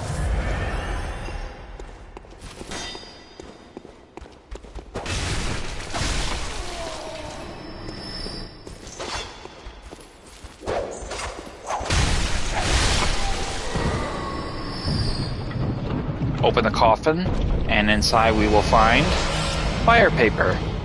That's cool, because we're actually kind of short on fire paper. It saves us from having to buy it. Search the body, and you'll find Molotov cocktails. Now, it's obviously you've seen me use that earlier, but basically what the rope Molotov cocktails is basically it enables me to throw a Molotov cocktail on the ground behind me. So if I have pursuing enemies, the Molotov will stop them or kill them outright. I use that specifically in that pool of oil because it would amplify the damage. And as you can see, it did kill a couple. It did kill the dog and it almost killed the ghoul. But unluckily, we didn't get that. We didn't get so lucky as to stop him entirely. So. But now we have what we need, and we are going to head down and head for the boss.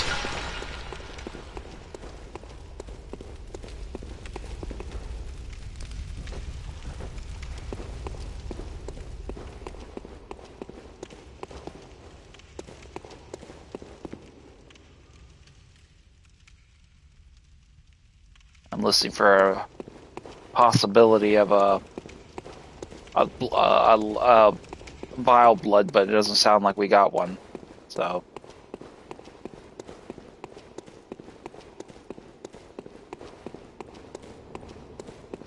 But now that we pretty much have done that, we're going to head into the final sanctum and take care of the boss here. What did we get? Ah, chieftains.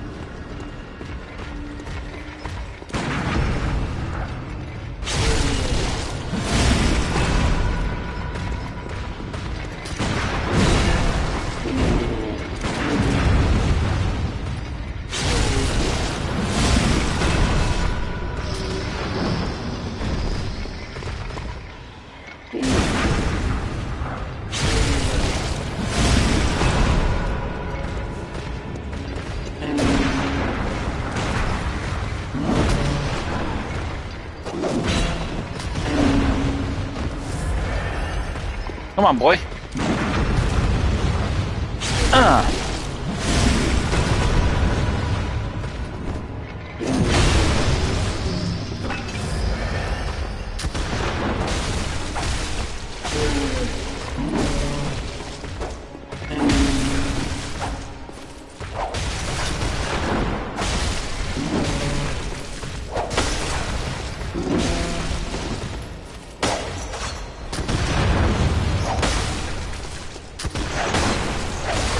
He won't really officially switch from his weapon until he's like almost dead.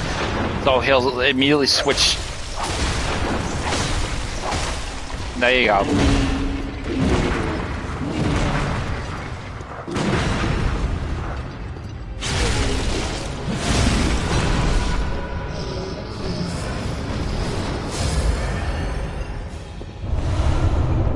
He won't formally switch for his weapon until he's almost dead, so.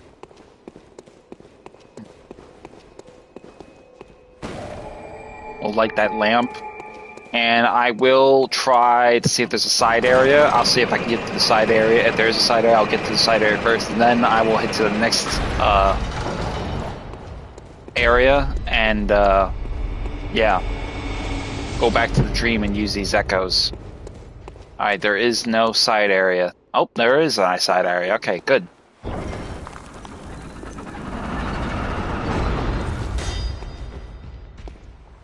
Be careful of the alcoves, because there are potentially enemies lying in wait. Like this one.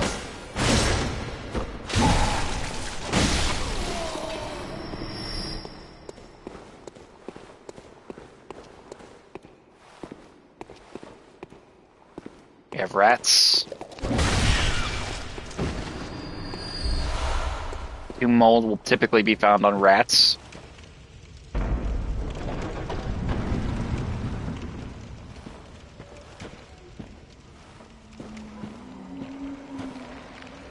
Looks like we got corpses. And, whatever the hell these things are, I forget. But they are vulnerable to fire, so that's good.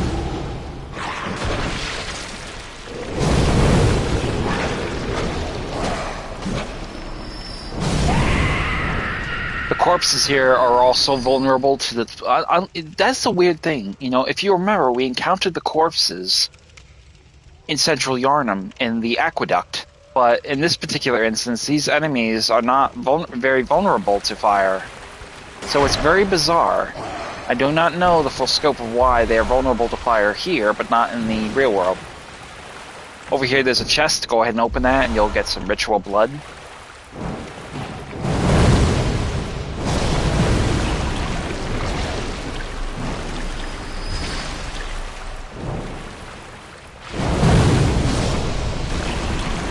Obviously we heard a nightmare, so we missed him, so we're gonna go back and do our little cheese trick to get him back here, because I want those items he's got. Oil urns will typically be dropped by these little blobs enemies.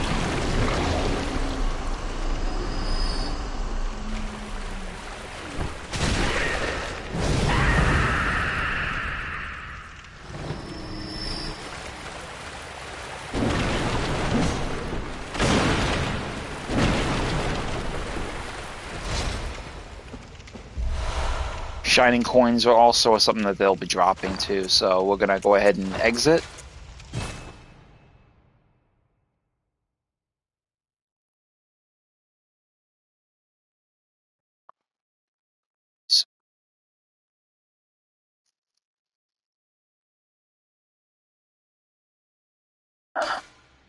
I will probably stream again tomorrow night. I try to do it on the weekends because my roommate works during the week, so I will be definitely not wanting to wake her up. She's a sweetheart. Oh, bless her heart. Hmm. Oh. Where are you, boy?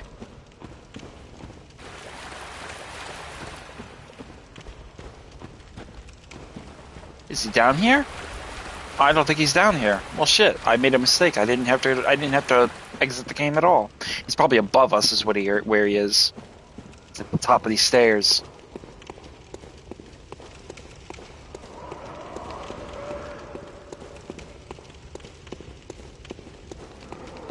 Hi.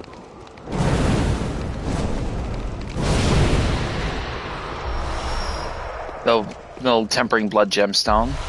And then another bold hunter's mark.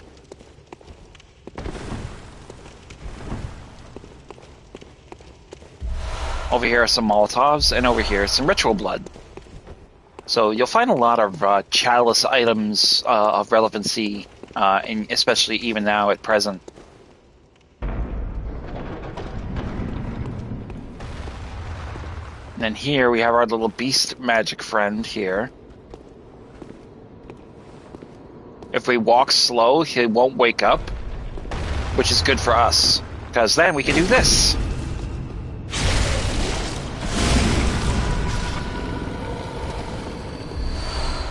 And then we got a tempering blood gemstone. Beautiful.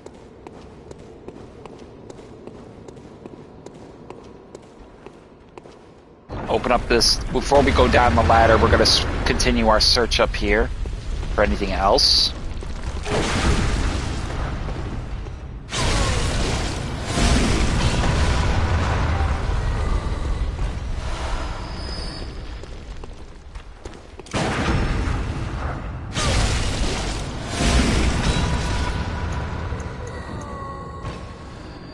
Hey, buddy. What's your story?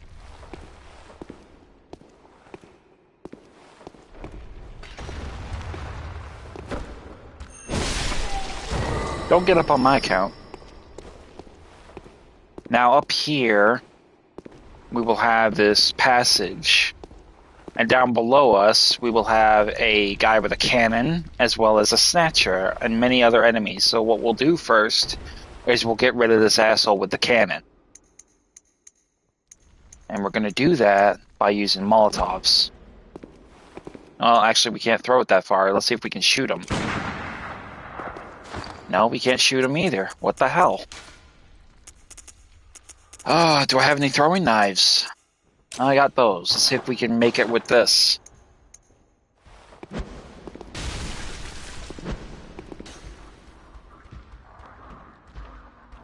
Yeah. Come on, you dick.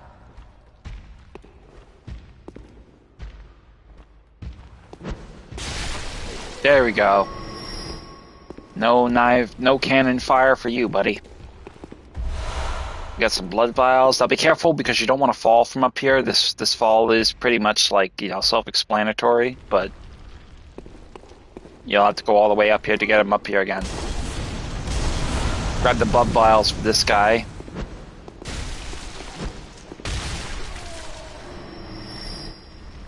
And then we can pretty much backtrack.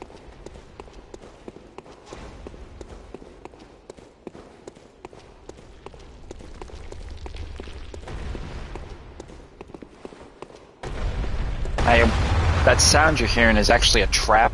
It's a very old-fashioned one, but one that's very popular still. Is everyone who's seen the Temple of Doom, the old boulder chasing Indiana Jones. So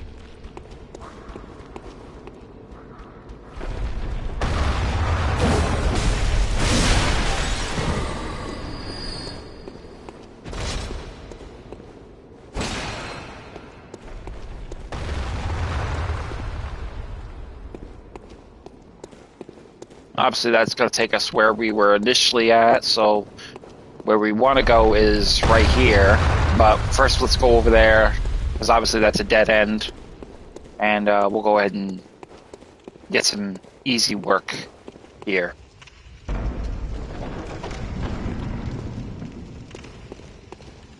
Down here, another door leading to another sanctum.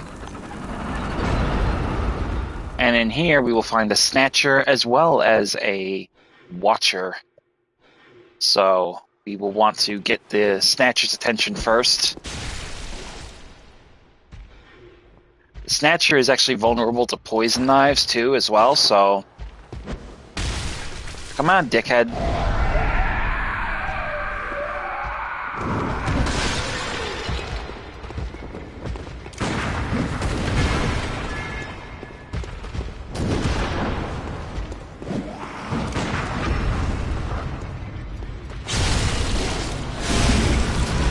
We get rid of the Snatcher first because we don't want to be being bombarded by gunfire, but at the same time have to deal with the Snatcher.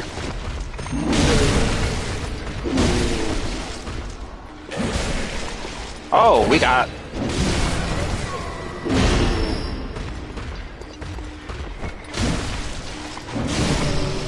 No.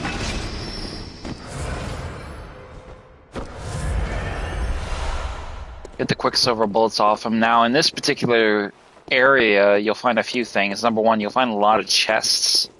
So right here, you'll find a chest with probably some ritual materials. We got 2 mold. And then you'll also find 2 other chests, here and here. It's random what's inside of them sometimes. Here we have an odd tempering gemstone. As you can see, they're random. So, and more ritual blood. And then finally what we want to do is open up this coffin and see what we get from this.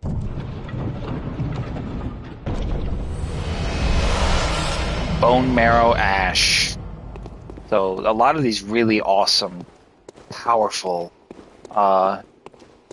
items that we could otherwise use are very, very vital. So now that we've pretty much gotten through that part, we will go about heading through that corridor with the trap. Now it's important to wait for the right timing for the thing to drop, because it will pretty much be evident there, but you want to be careful, because if you need to get out of harm's way, these guys will try to force you and stay you out there. You can die if you're not careful. Oh, Mel, you softy little ass. Me, I never die at the... Well, I already did die once, so don't jinx me, babe. How you doing? It's good to see you.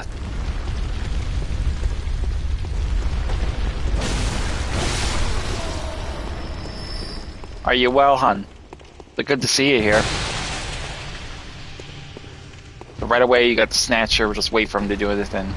Oh, same as always. Boring as dice. Right now, Snatcher's vulnerable, so we'll backstab him and get him out of here. Done. and then he'll drop us a bloodstone shard. Now we'll just take a quick gander around, make sure there's nothing else. Obviously, there's a few more enemies we can get for easy echoes, which we will do. And there's another one there. I like how they just lay there and just camouflage really well with the environment. Perfect for good ambushes. And that's pretty much all we are going to find in this area, so... Now we're going to run back, but we're going to get inside this alcove before we get bulldozed. And then we're going to make our way out.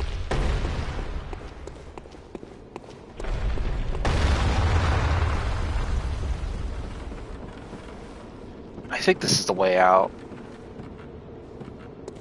Again, this is the instance where, you know, where the level can be kind of labyrinthian and kind of confuse the fuck out of you.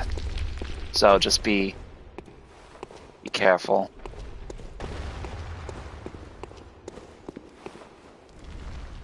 Taking a quick second just to make sure I'm not gonna hear a Vile Blood make an appearance. I really want to get a Vile Blood. I really want to get one. Get me that extra power of a blood tinge gemstone for my guns. So obviously we're not going to find one, I don't think. Which is okay. We're going to make our way out. I got 5 bonus blood bullets for my pistol, so we're going to use those up in the next area. Get a couple more kills. And then I'll make my way back to the... the Hunter's Dream.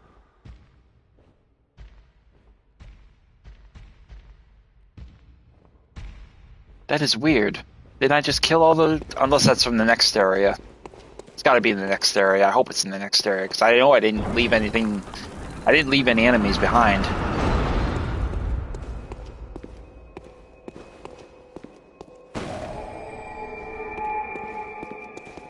You know, matter of fact, maybe I better go back and check. I think I will.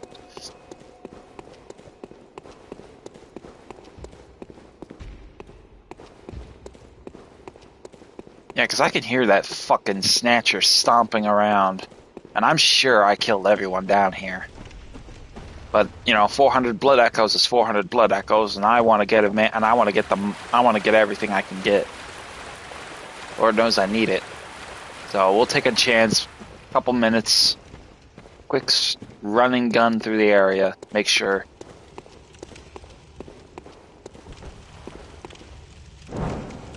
Just make sure there's no hidden passages.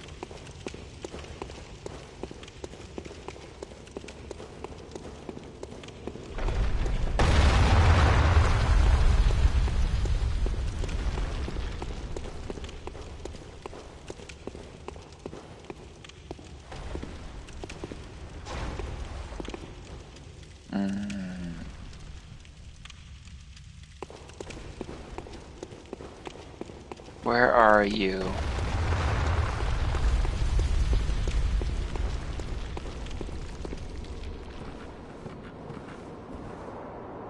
It may not even be above me or even in this area. It may be below me. It may be another Chalice dungeon that's below me, because some of these dungeons actually loop and run underneath each other too.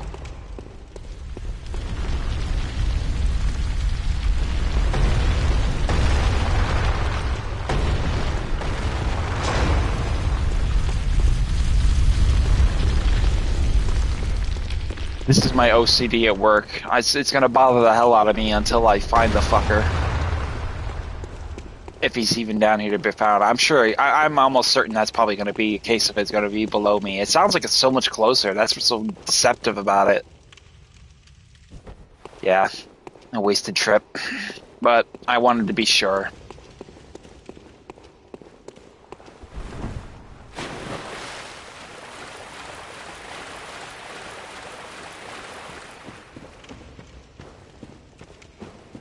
Alright, back to business. I'm gonna head back to this original path and proceed on through our search with the next lair of the Chalice Dungeon. We're not going to return to the Hunter Dream yet. We're just going to get a couple more easy echoes.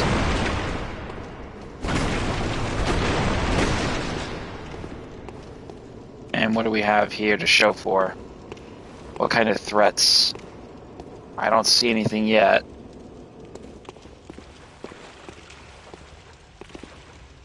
Poor beastie. This door here is shut on the other side, so we can't open it from this side. We have to go around, so there's going to be another path, probably further ahead. Be careful around the columns. There may be ambushes.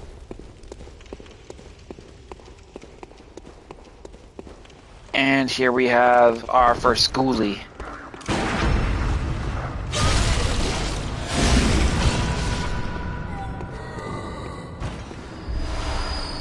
Blood vials for us.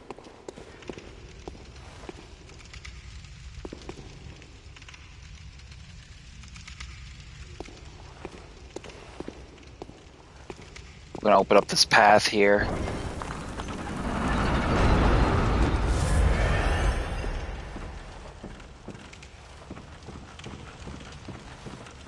Alright, we got rats.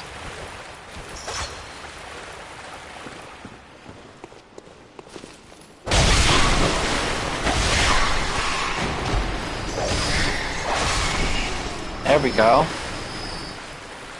Hi, boys. Don't mind me.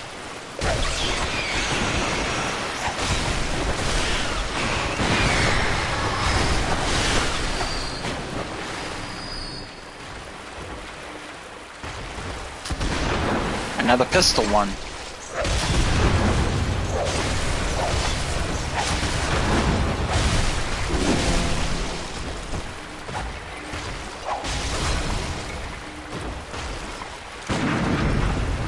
Nope.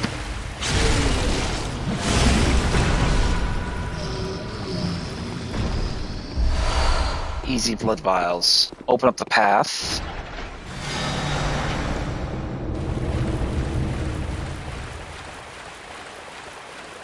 Oh, what you got to say, Val?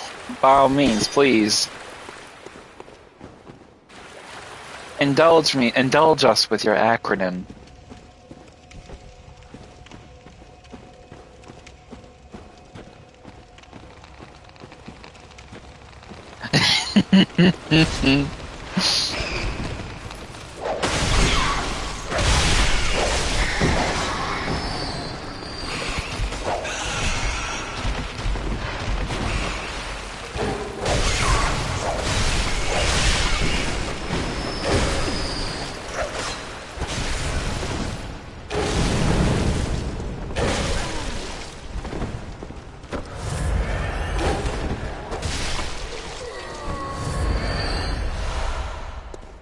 Come on, Boyle. Bring that shit.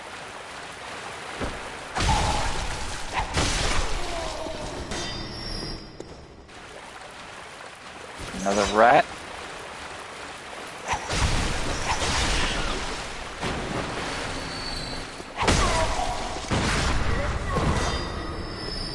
Alright. And we're gonna open up this chest here and see what we get. Ritual blood 2. Good, good, good.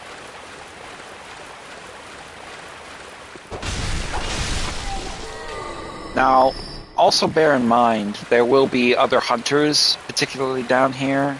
Enemy NPC hunters, but still, you know, threats all the same that will try to kill you. So, we haven't encountered any yet, but I think you will encounter more with the more difficult Chalice Dungeons ahead of us.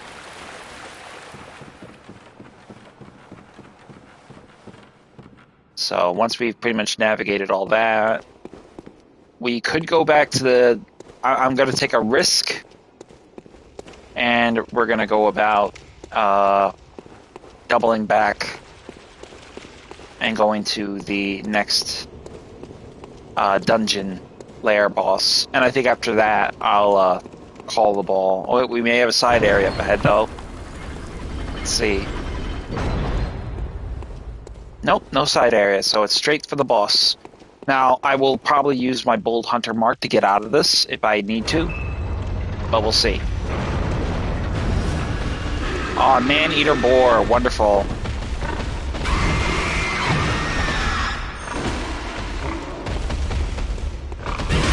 Oh, mamma mia.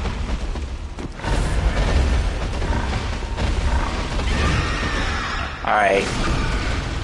Punch him in the ass. Punch him in the ass.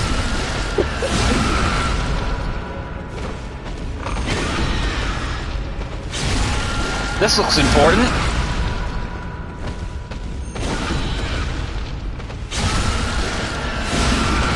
Easy work.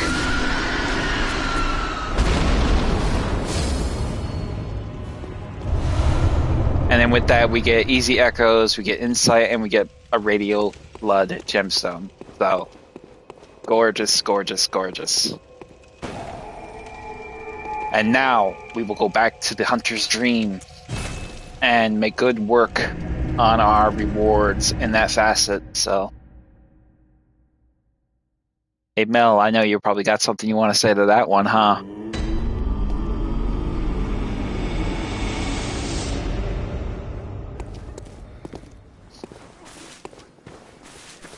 So right away, we're gonna go ahead and home, good hunter. What is it? So we're gonna go ahead and use our bloodstones to get some power in our person. Probably do I'll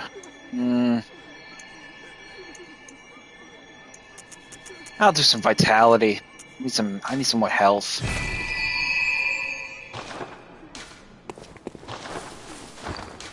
And let's see what we have here for items. Not really so much in the way of that, so that's probably not so bad. But what we will do is go up here and use this insight to buy that root Chalice Dungeon, which we can use. Short root Chalice Dungeon. We don't have any insight now, but we will get more.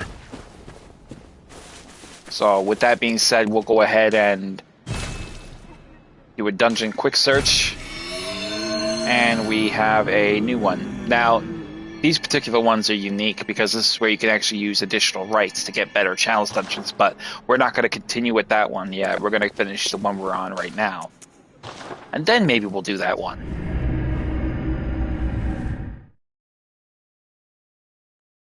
So...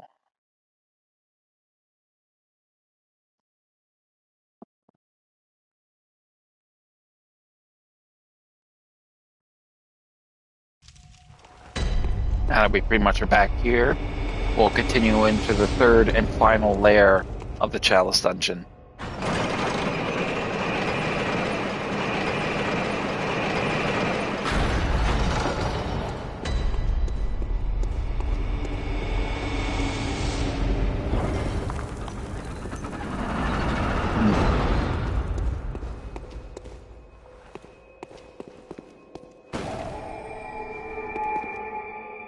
As you can see in the distance, we have a nightmare as well as several ghoulies.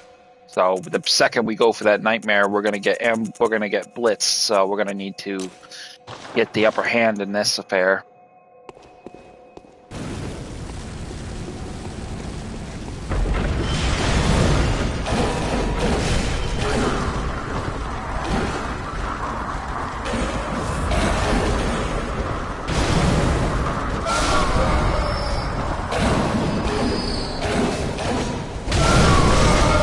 Get out of my sight. They almost got me. Not close enough.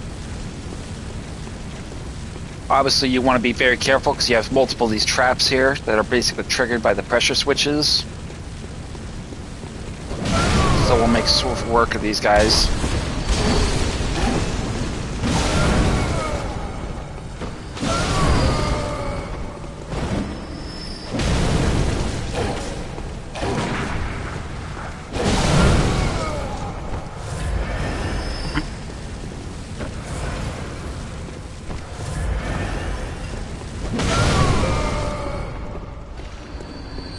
And that will be that for those boys.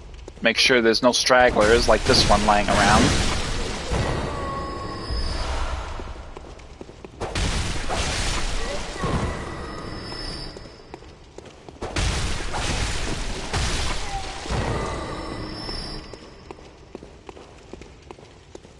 Now, I wouldn't advise people to do what I did with the fire paper and rush in there, because I did almost get killed. So if you're not confident that you can get away with that, don't risk it.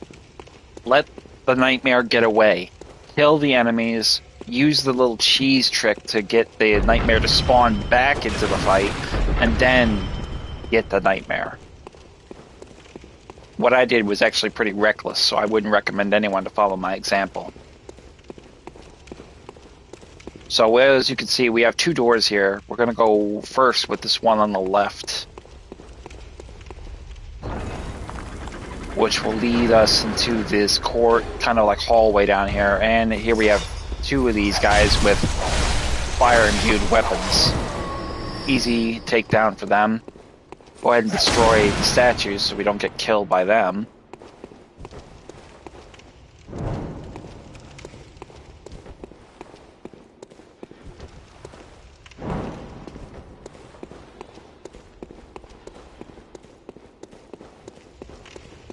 And then once we pretty much have done that, we're going to head through this door over here, which is going to probably take us to the upper level.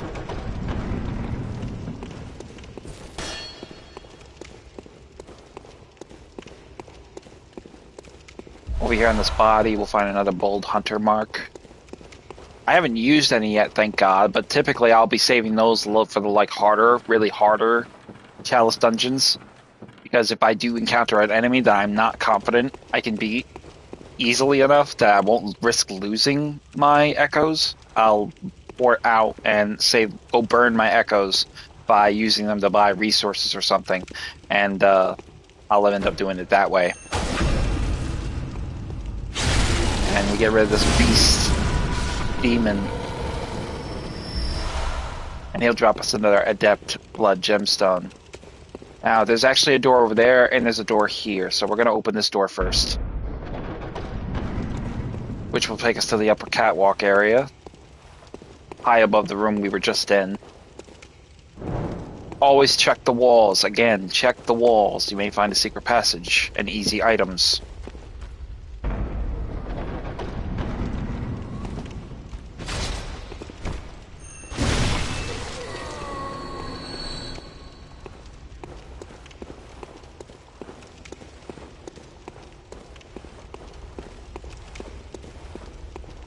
Down below we will have a watcher and several other ghoulies, much like we typically saw earlier in the first Chalice dungeon. So, again, we'll approach this carefully. He's not a pistol wielder, so that's probably a good thing, but it's also kind of difficult because we won't have the benefit of getting him when we have the measure of opportunity.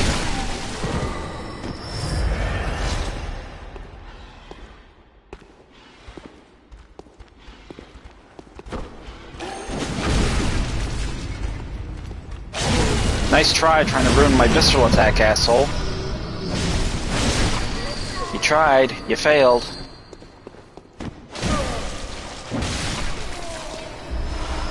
But he gives you some quicksilver bullets. Go ahead and pull the switch. And then we'll double back the way we came.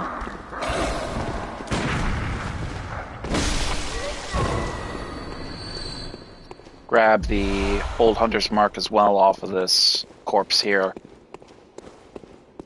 And then proceed back through the way we came. But remember to go through this area across the bridge and enter that other room. This may take you to additional items. Typically there's a bath, a messenger bath also hidden up here somewhere that will give you access to weapons and other things you can purchase. Quicksilver bullets there.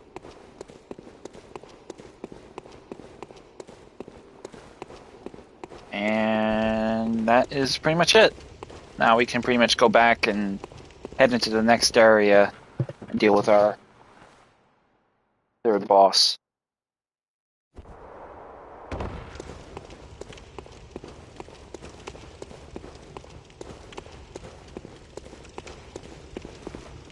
I remember right.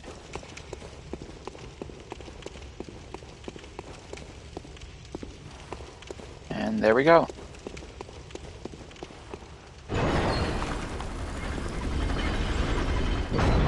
And before we head into that area, though, I think we have a side area. No? Nope, doesn't look like it. So that's kind of a good thing. Now let's cross our fingers that this is actually something we can handle. I'm pretty much estimating that it's going to be the watchdog. So if it is, we're going to go ahead and change up our kit. Put on the some of these old protections that we'll definitely be needing.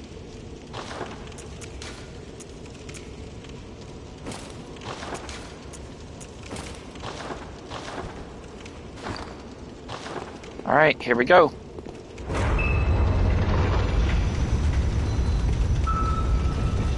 Nope. What do we got? Ah, the beast-possessed soul. That's what he's called. So this is basically what the enemy is called. He's a beast-possessed soul. So he's a werewolf, but he's possessed by a demon. And how you kill him is you want to catch him in those overlapping attacks of his claw swipe.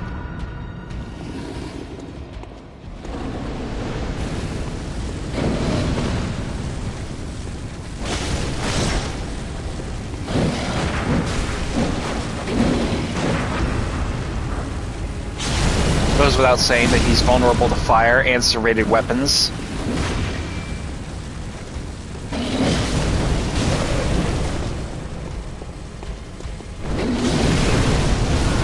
Oh!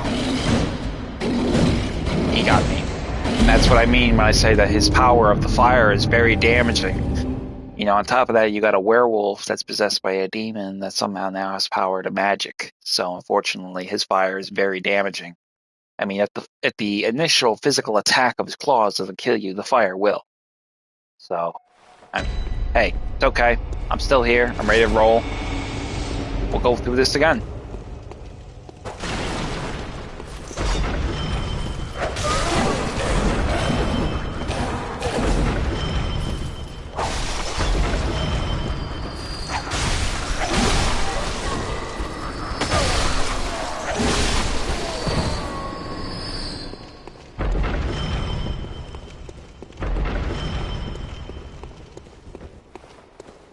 I think I will change one thing, though, and that's going to be I'm going to use the flame sprayer.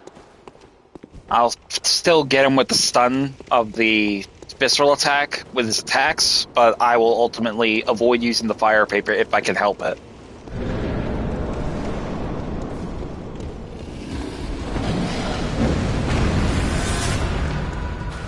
Come on, you fucking asshole. Bring that shit.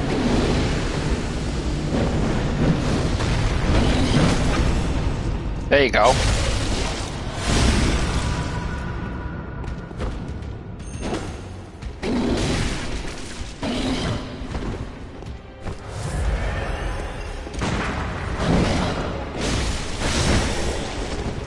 Come on. Come on. Do your little claw swipe. Your three. You try to do a punch.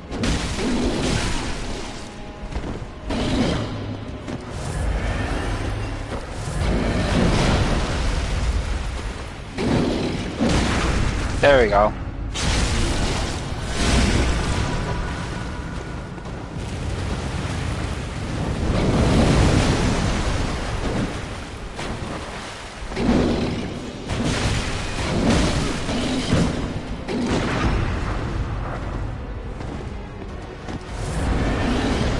Come on.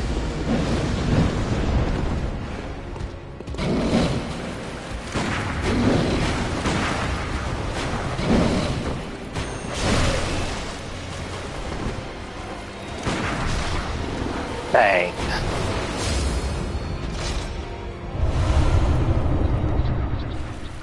We got Tempering Blood Gemstone. And that's pretty much that particular Chalice Dungeon. It's not very eventful, but it's still something to explore. I'm not particularly keen to re-explore it because there's really not much you get from it with the exception of the Blood Gemstones. But if you get improved Arcane and Discovery stats, it is a good place for harvesting resources. So we pretty much have conquered that Chalice Dungeon, so we can take that off the board now.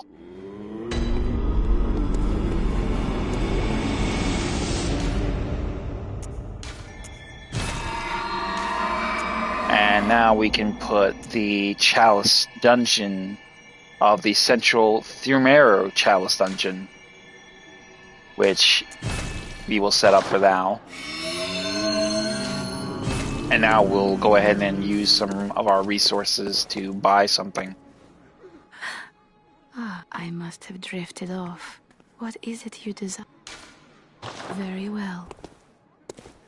Oh, what am I doing? Welcome. What is it? Very well. Let the echoes become your strength. Little head tilt. Let me... So we'll go ahead and get... You know, just because we died so easily to the fire, I want to improve my arcane a little bit, just to get a little bit of more protection. Farewell, good hunt. May you... And I want to see, we'll go about going to the Sumerian Labyrinth, this Root Chalice Dungeon. Now, Root Chalice Dungeons are very unique because they kind of jumble up the layout of the Chalice Dungeon. So what we experienced in the initial, I butcher that word so much. I really got to get linguistic practice in that. But basically, it takes what we originally did and it mixes it up. So this is going to be like the first one we did, but it's going to be a little bit different.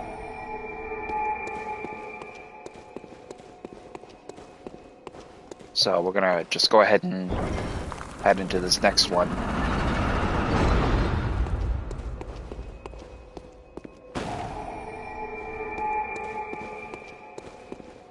But this is pretty much what all the Chalice Dungeons are going to be. You're going to be spending a lot of time here looking for resources, looking for weapons, looking for runes, you know, the benefits of everything that you could possibly need to really engage with the fullest extent of whatever you're going to be encountering in the hunters in the hunting world and the hunter's dream. So as you can see, we already got this new area, which, you know, we have taken out a Snatcher, and now we have this asshole throwing poison blades at us. That takes care of him.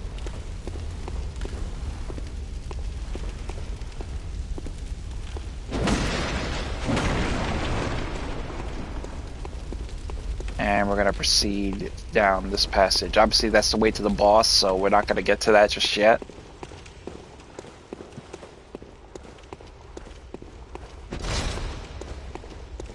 Ladder taking us up to the second level.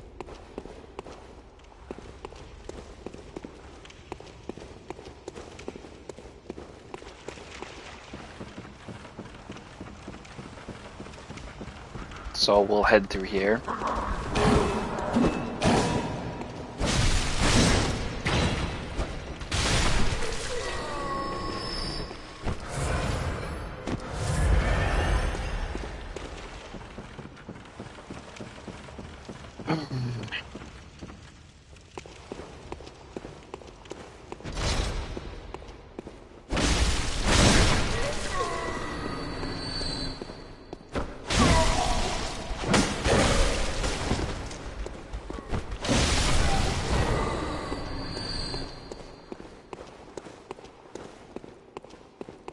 Mel, you still here, dear?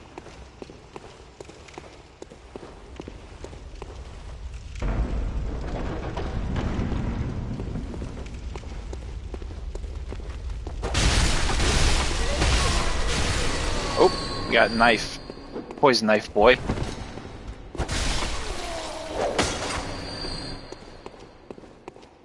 I thought so. That's why I glanced at the camera, because I kind of could feel your little lurking self in there and such, so. Oh, I see. Awesome. That's good. Good for you. I haven't gotten around to hooking up my Twitch to my YouTube yet. I need to, but I think I'm sticking with streaming on YouTube. It's just much more comfortable for me, and I can edit it, not like I can on Twitch. All of this I'm still practicing and learning, but I got Steam on my computer, so eventually I'm going to start streaming on PC.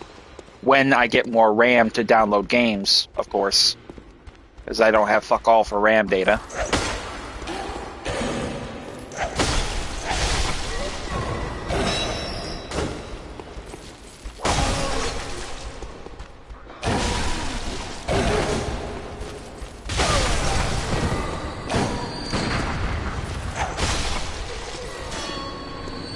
Ah, I got your attention, eh, boy? Come on.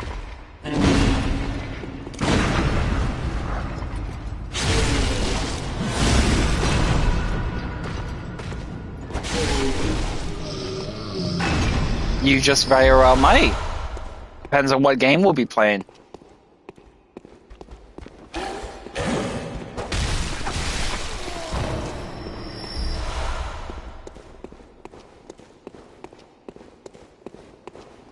I got a few games I'm going to be putting on PC, so it's there may be one that we'll be definitely be jumping into together.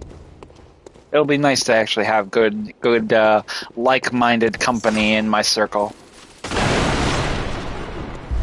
There's a few. You're definitely going to be first in. You're going to be first in line, I bet. I don't really have a lot of PC player enthusiasts that I engage with, so it's kind of still new territory to me. I still got to have somebody show me how to do PC playing, because I don't know, the concept of playing with a mouse and keyboard still just throws me off a little bit. You know, I may be ambidextrous, but, you know, my mind and my hands can't do two things at the same time.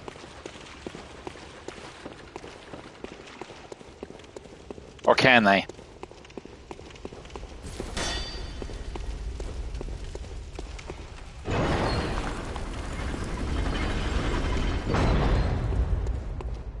So once we open up that path, we're going to retrace our steps back here, and we're going to head into the next fight with our boss, which will be the man-eating boar. Now you want to immediately close the gap fast, so he doesn't kill you with the charge. Oh, well, that's good. That's good, because I would love that. Oh, I died. Damn it. Yeah, I kind of figured that would be the case. I just didn't know if it was compatible across the boards or if it was just a set number of compatibilities. I wasn't sure. So, again, I'm gonna be definitely probably doing a controller, because I definitely can't see myself doing PC without a controller. I get told all the time that PC is pretty easy and keel. Okay. All right. Well, that's good. Because I definitely don't want to have a hiccup. Oh, hello. Oh, you fuck!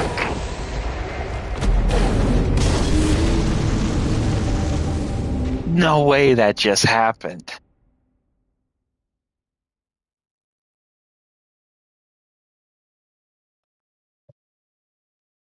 An MMO mouse. Okay, I'll have to learn that. You fucking assholes.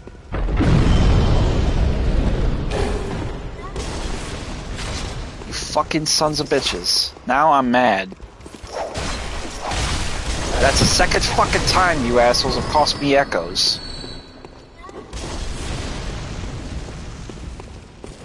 Now I gotta get all that shit back.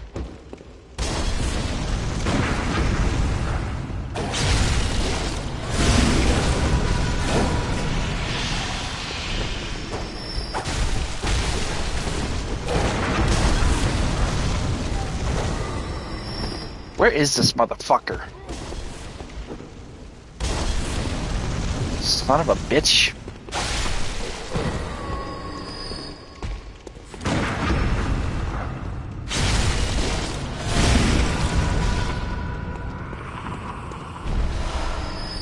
Yeah, I definitely probably need to... After this Chalice Dungeon, I think I'm going to take a step back from Chalice Dungeons to get back into the story, because I definitely need more power. My power is not here yet to do these.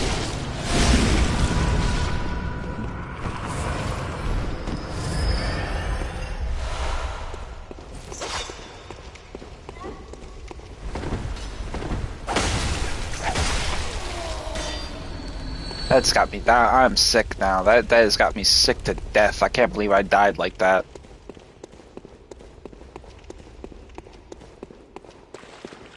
You're a jinx, Mel. You said don't die. And here I am, dying not once, but twice.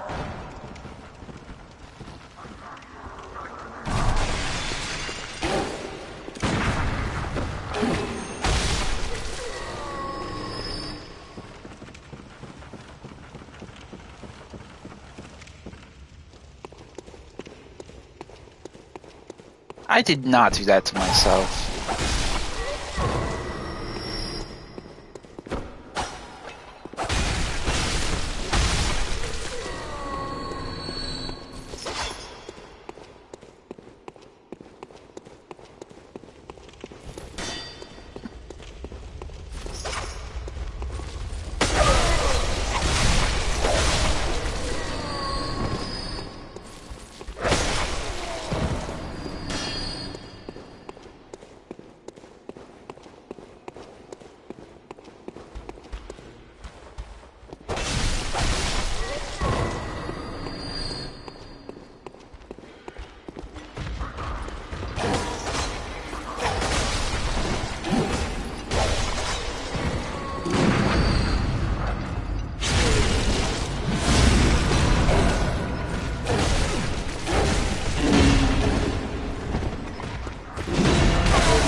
Fucking asshole. Die.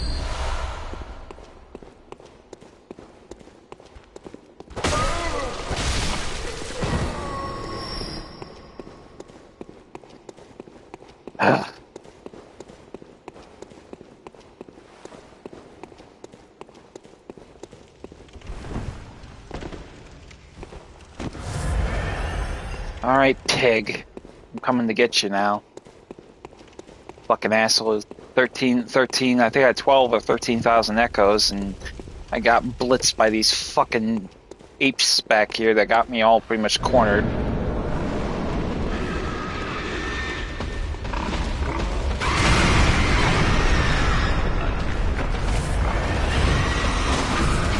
Fucker.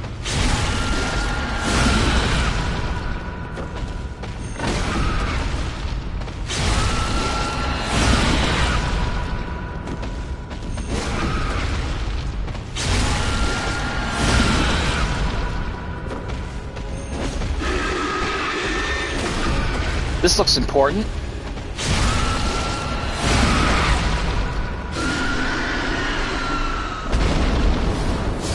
Yeah, I remember the first time when I did that finishing move to that pig, I thought, oh, god damn, dude. I didn't realize we were doing rectal exams on this game.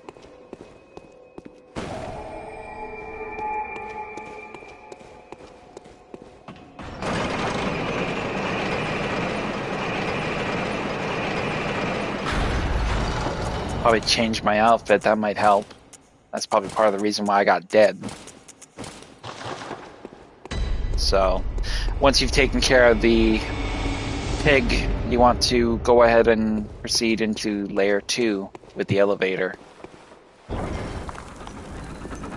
I reiterate again that this is a random Chalice Dungeon. Nothing down here is going to be the same. Root Chalice Dungeons are completely jumbled up. They're randomly created, and then they're pretty much put forth for you to explore. So this is probably one of the more randomized experiences you're going to have. But relatively speaking, as you can see, there we have a undead giant, which is basically going to be conceived as a regular enemy in this particular Chalice Dungeon. But the same rules still apply with this big boy, and that is that he is vulnerable to fire, and he is vulnerable to blunt weapon damage. So he's also very vulnerable to poison, which we're going to go ahead and get out, and maybe not use it, I think. I think we'll use some beast blood, though.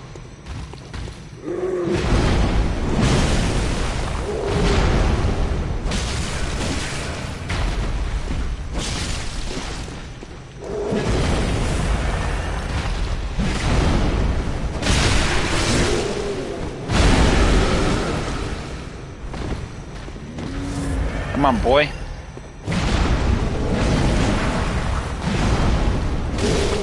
No, you don't.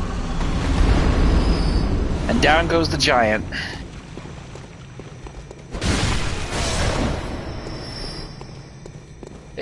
I'm not particularly keen to use the Beast Blood pellet very much, but it is a high risk, high reward kind of talent to get high damage. But if you're not careful with your aggression, it will get you killed.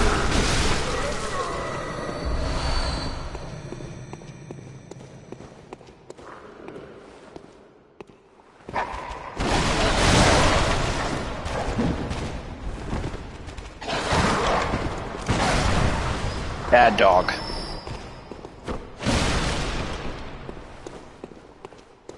Over here at the end of this passage, you'll find some Molotov cocktails, as well as a chest containing an odd-tempering blood gemstone.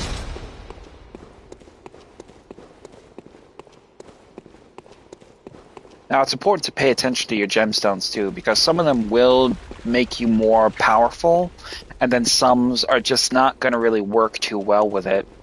Now, I stress this because in some instances I've actually had some experience where I've actually experimented with weapons and experimented with gemstones, and sometimes the results were not really as applicable as they should have been.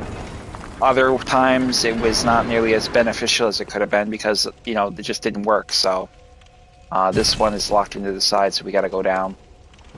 So it's, you know, practice, practice, practice, experiment, experiment, experiment. You want to get the right amount of gemstones together with the right weapon, and you can have a killer weapon. I mean, one-hit wonder kind of weapon, the kind that will kill an enemy with just 1 or 2 hits. So just get in the practice of that. Know your enemy's vulnerabilities, make the right weapon, and basically just go from there.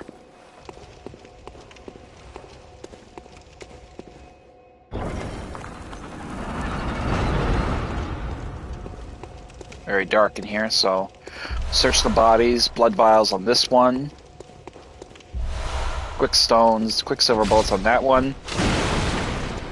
I typically don't normally always destroy them unless I can use them. So basically I would lure, like, say, a snatcher into the path of it and trigger the switch, and usually the arrows will kill the snatcher. Both blood dew on both these bodies. Ah, a hidden passage. So we're going to go ahead and leave a note right here for somebody to check it out.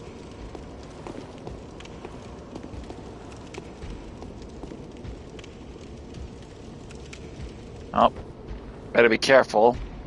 Might want to take care of this snatcher first.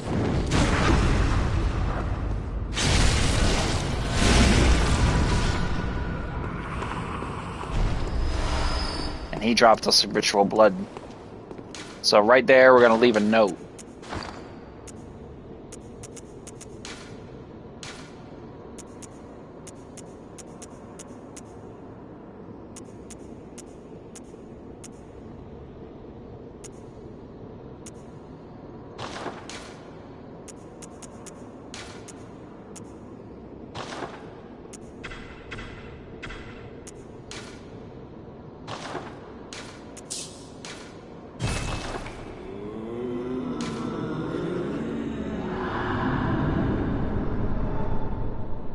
And that will basically point them in the direction of the secret. So we're going to head down here and check this thing out, see what's in here.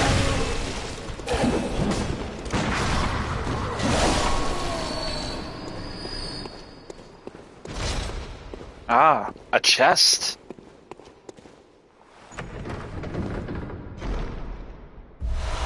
Ritual blood. So now you know what to look for in terms when it comes to secrets. This is just one example, but there will be plenty more just like it, so keep your eyes open. You may get ritual items, you may get supplies, you may get weapons, you may get runes. You may get a messenger bath that gives you access to things you can't otherwise buy anywhere else. So keep your eyes open for those puppies. Oh, wondrous. The fatty that I hate.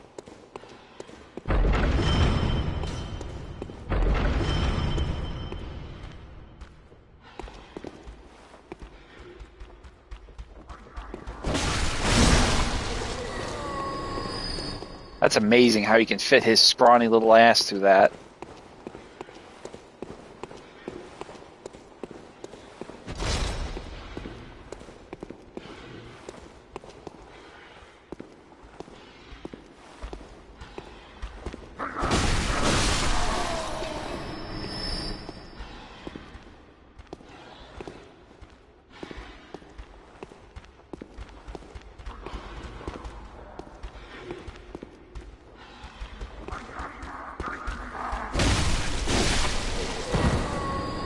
I want to get as many of them over here as I possibly can.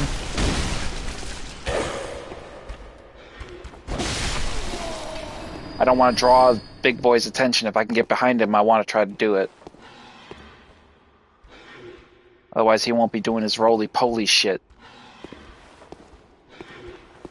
And gotcha.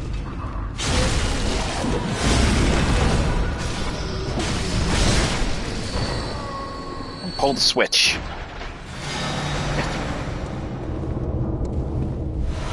Grab the blood vials off his corpse, and then proceed forward into the next. Well, we can't go that way. That area, that way, that path is blocked.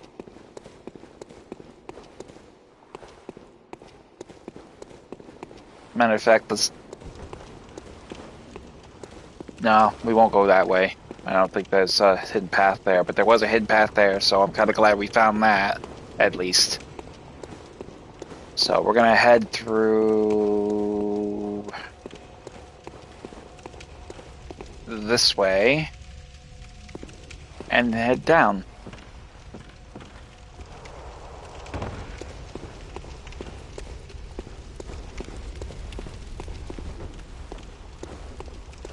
And now we'll have probably a side area up ahead. Usually when you have elongated corridors like this, there's usually a side area to explore, and here we are.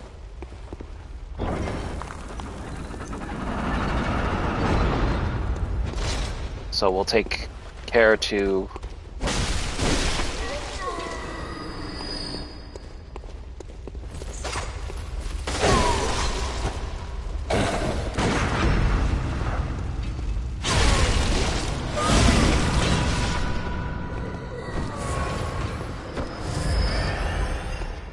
That will be that dispatch. Open up this path here.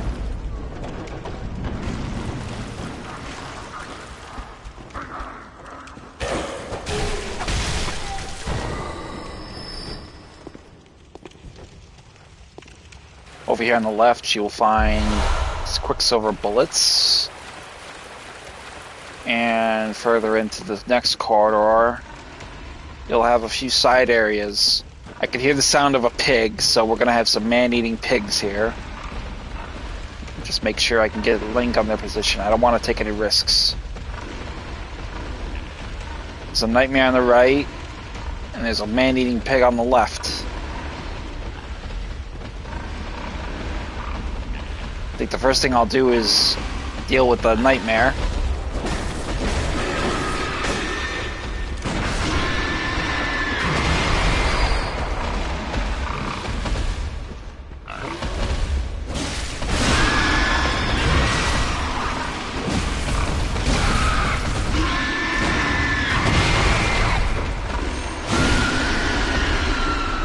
Now, pigs are considered beasts as they are, so probably the best measure is to go with serrated weapons when dispatching them.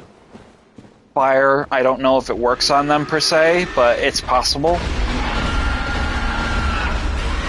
If he starts charging you, get behind cover and let him rush around it if you can.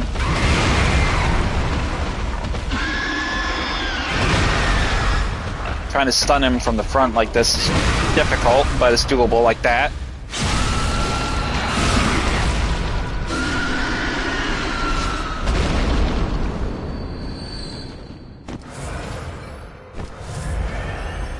That will pretty much do that.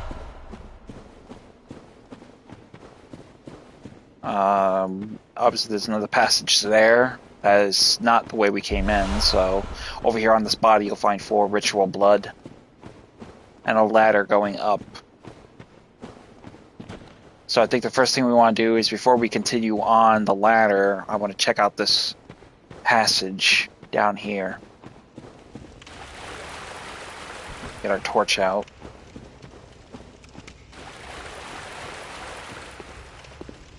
And what do we have here? Some Molotovs. And more Molotovs. Okay. I'll take it. Let's double back and climb that ladder now.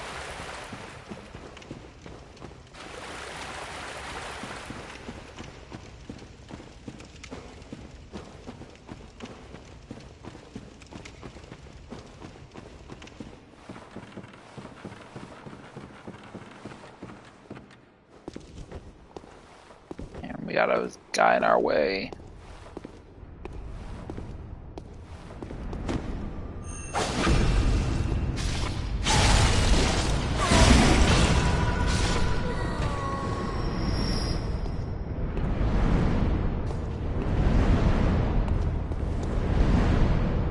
Be careful about how I do this because I don't want to rush too far ahead and then get hit.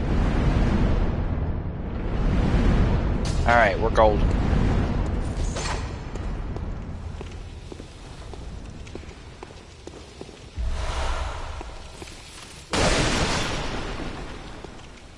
I'm going to try to slip around on the right here very carefully to get the drop on him from behind like I did in the first Chalice Dungeon. Be mindful if he does spot you of that club that's burning that does fire damage on top of physical damage, so that will kill you if you're not careful. Done. Open the coffin. Let's see what he gets. Madman's knowledge. Okay. Insight is always a good thing to have, especially when you need it if you're calling for help.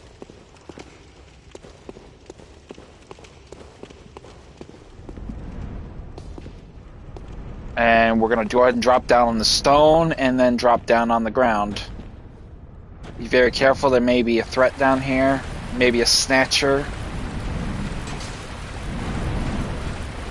Usually snatchers like to hide in the shadow and leap out and just pulverize you with a punch.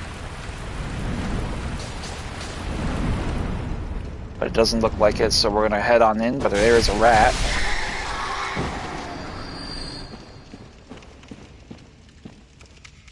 So pretty much this is where we didn't...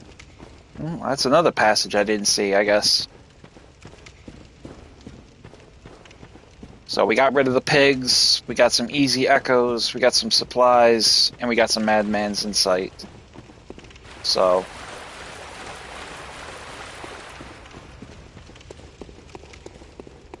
we'll head up this way.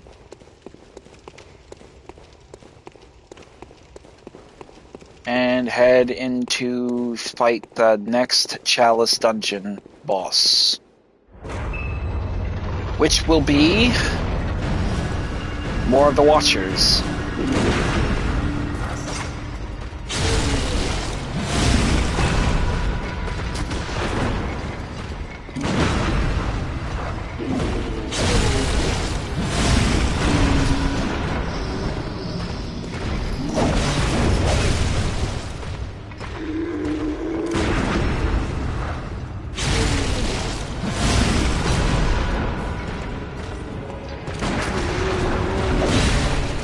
Are you fucking dead ass? That fucking asshole with that pistol. That fat bastard with his pistol got me. I can't believe that.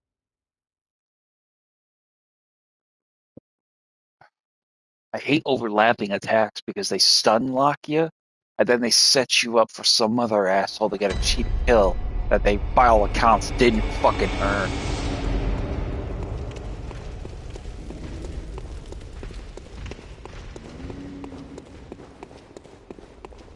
I could go back and fight that giant again, but I'm not risking losing my echoes a second time.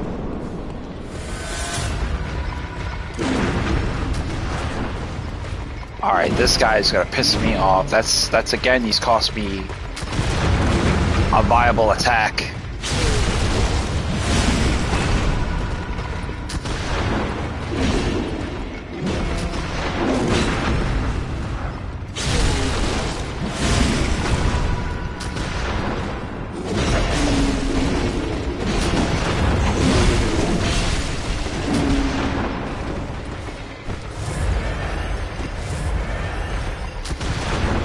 Oh my god, dude. Take a pill with that damn gun.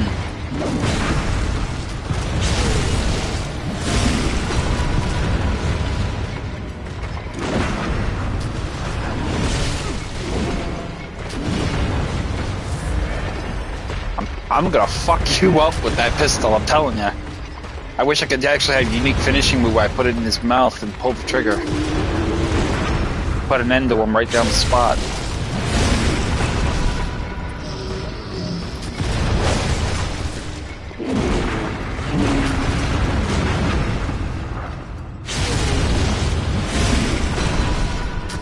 Alright, asshole, now it's you and me. Your boyfriends are gone. Come on.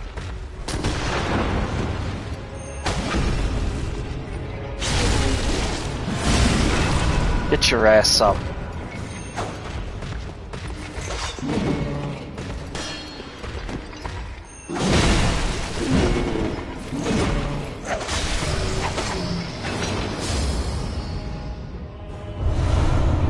Fucking prick.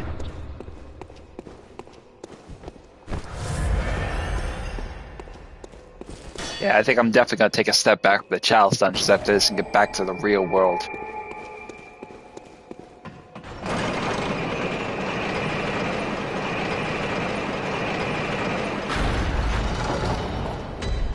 My power is not I'm not comfortable or that in its efficiency at this point.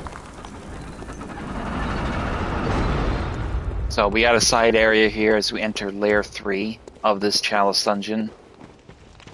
Oh, we got rats.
Might as well just use some of these resources. I got plenty of them.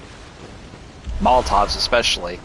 Here we got cold blood dew. We got fire paper. We got more cold blood dew. We got blood vials. And we got a bold hunter mark. So, pretty decent pseudo setup of items. Pretty sure we'll find a nightmare here. Nightmares are usually common to congregate in these particular areas, so if we're lucky. Open the door and into a path of dark halls.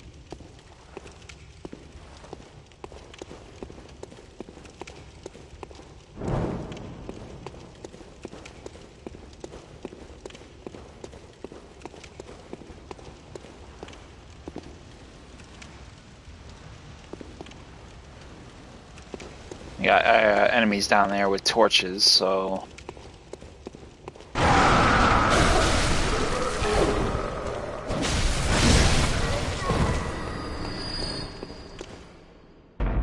.104 echoes from that enemy.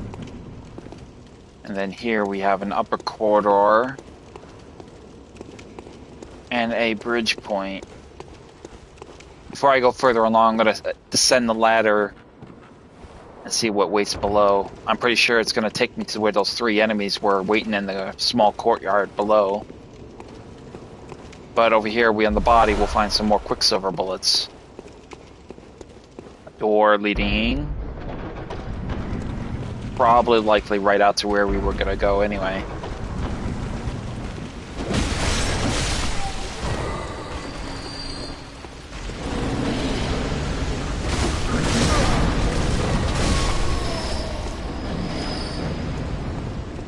those enemies have been dispatched. And I'm pretty sure I just heard a beast possessed, a possessed beast. So we're gonna go back there and deal with him.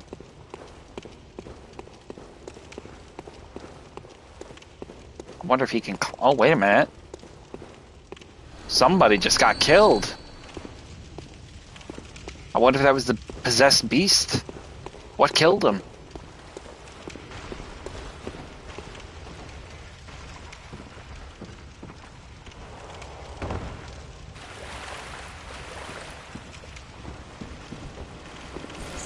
Rats?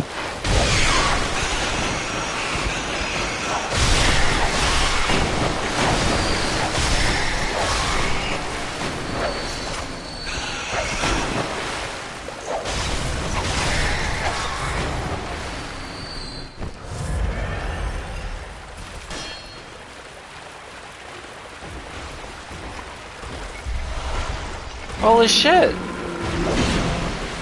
Wow! The possessed beast, and the Watcher got into a fight, I guess. He killed the possessed beast, and he softened up the Watcher for me. Thanks. Blood gemstone from him. Let's open up this coffin and see what's in here.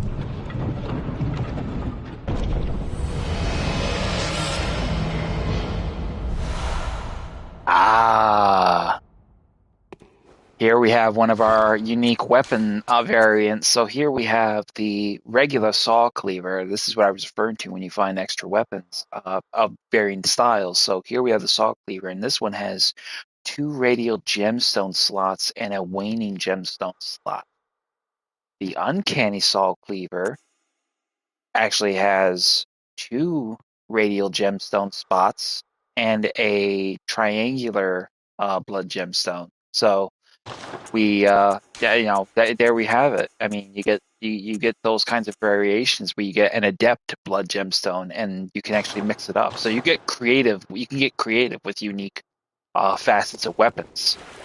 I mean, if you strictly want to stick to one specific weapon, you can actually go with that weapon and use it in a versatility of different ways. So it's a wondrous thing to have.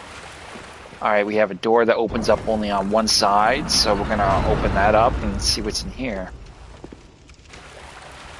Ah, this is a door that we didn't see, but this is basically take us back the way we went. But we have a passage that we didn't explore yet, so we're gonna head back that way and do that. Take the stairs back up to that upper sanctum.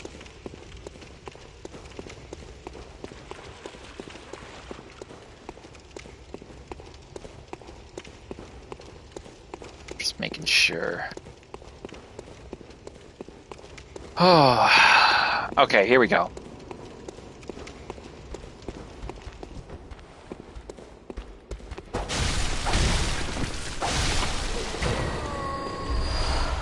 Easy blood vials. Easy Molotovs. Cool. Alright, so now that we pretty much have that, we can go about we're just gonna retrace our steps back through the original area we went through initially, and make our way back to the main course of the area. We don't need to really sweat going down there. Well, actually, no, this is the way we gotta go, because we gotta take that side area that's accessible to us now.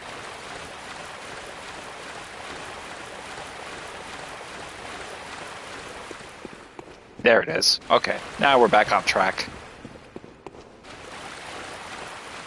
Put on my damn lantern. Every time they kill me, they turn off my damn lantern, and I hate it. Then you gotta go through the measure of going back into practice and putting it back on and everything. So I think this is the way. Yep, there we go.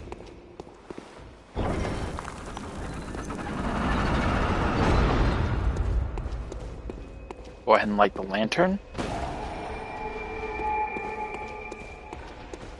And And we can hear we got pigs. And a church giant. We got 2 pigs.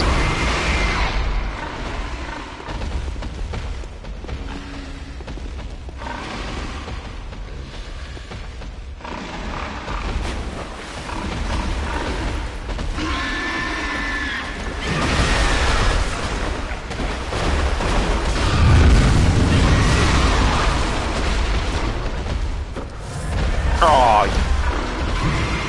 that fucking asshole in the poison. Oh, what an asshole, bro. What a dick. Like, give it, what the fuck? I mean, how can they be smart enough to know how to use poison knives? I mean, they're practically walking zombies.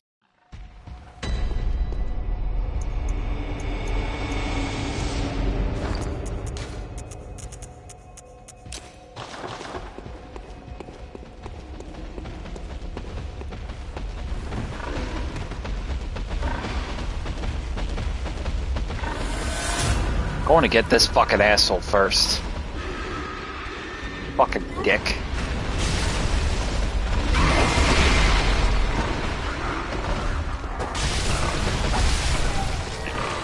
Asshole.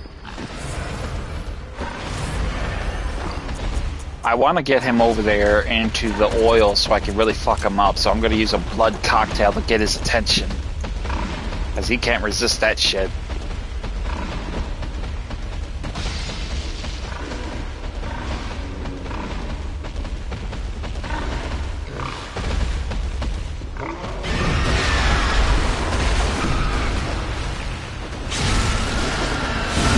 I didn't really end up having to use it.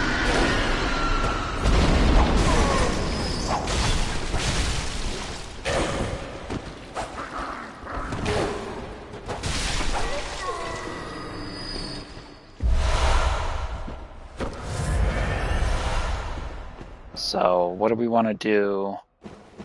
I think I definitely want to get the giant over. I think I want to get the giant over here is what I think I want to do. But I gotta lure him. I gotta bring his big ass over here to the oil. If I can get him over here to the oil, then it'll be a boon. Come on, boy. Bring him over here. Come on. Come on. Don't be shy.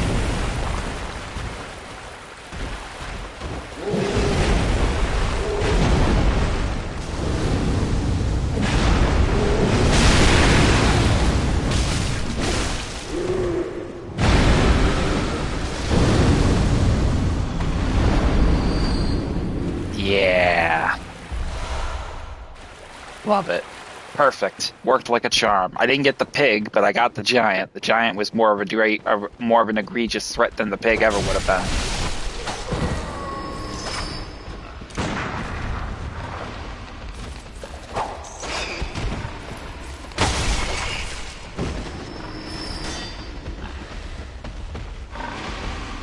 I wonder if I can walk up behind him.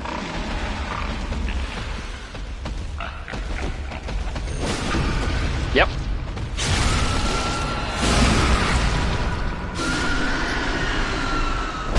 You know, typically I don't use the lock-on because the lock-on doesn't give you the wiggle room you need to get those really difficult kills like that.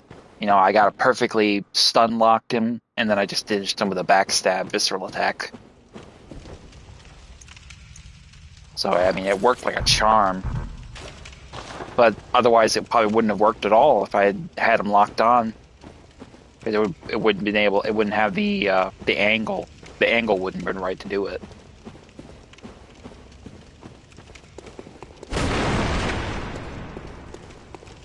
So we're gonna head up through this passage and see where this goes.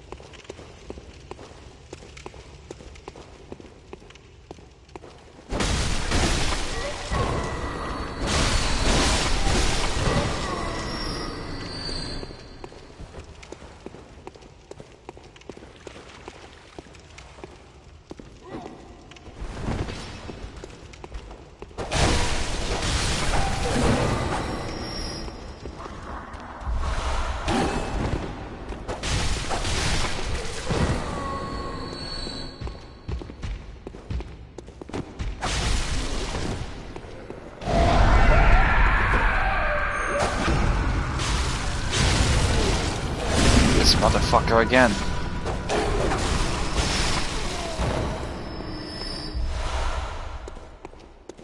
Alright, ritual blood, and over here behind this tree we have blood vials.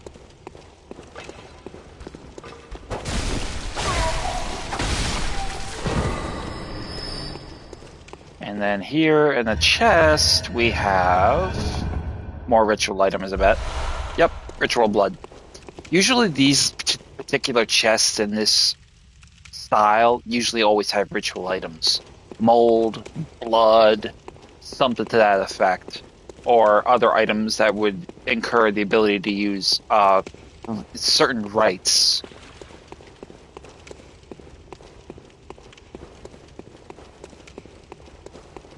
So pretty much we have those items that we sought, but there's still some other areas we haven't really explored yet, so we're going to take a look and see if there is any other areas to explore. We haven't exactly opened up the path to the next area yet, so just be careful, take time to take a look. Very smoky in this particular area.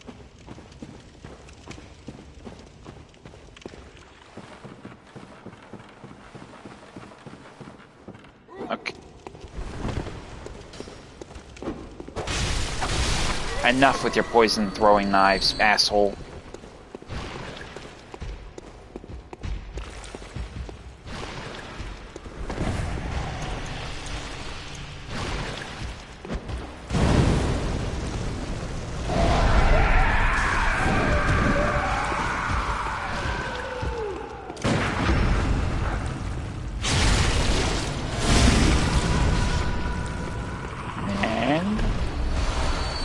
Bloodstone shards.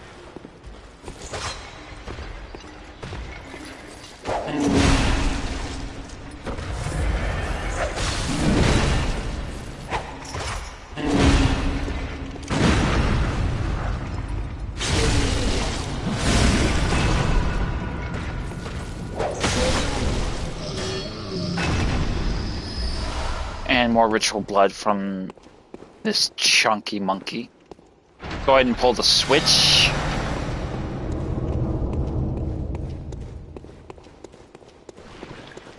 And instead of going back the way we came, we're going to drop down here and get some easy items.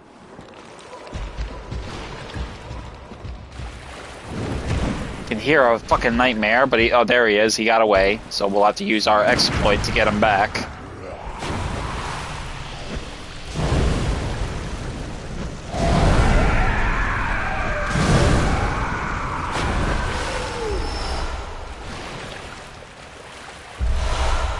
Now you can hear that drip drop sound. That's because we have one of those blobby little. These are called. I think these are called clots, or I'm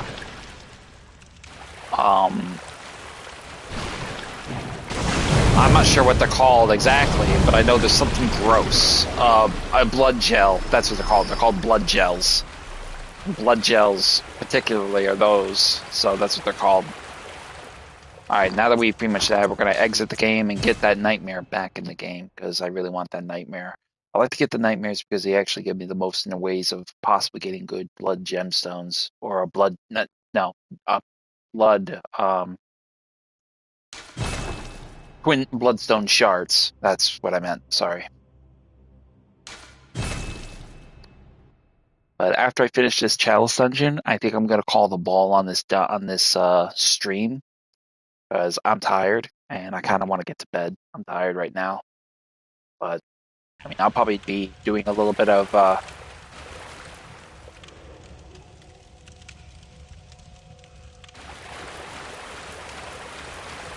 Where's the son of a bitch? There you are. Yeah, I'll be streaming again tomorrow night, Hans, because I have been meaning to get to streaming. I haven't had the time, but I've been meaning to do it mostly on the weekends, as nobody's doing anything, nobody has anything going on, so it's a good opportunity to do it. And over here on this body, I forgot I didn't see that tomb mold going on there, so But now that we open up the path, we can proceed into the next area. And I don't think we're going to have a side area, so that's kind of a good thing, because, yeah, I don't want to do no side areas.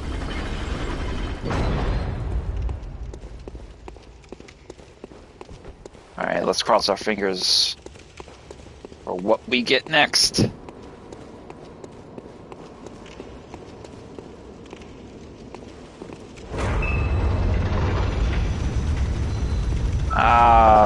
The watchdog.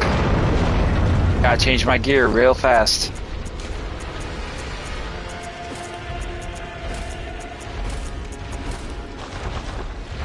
Alright, same full pitch. We don't have no backup this time, so we're gonna be on our own.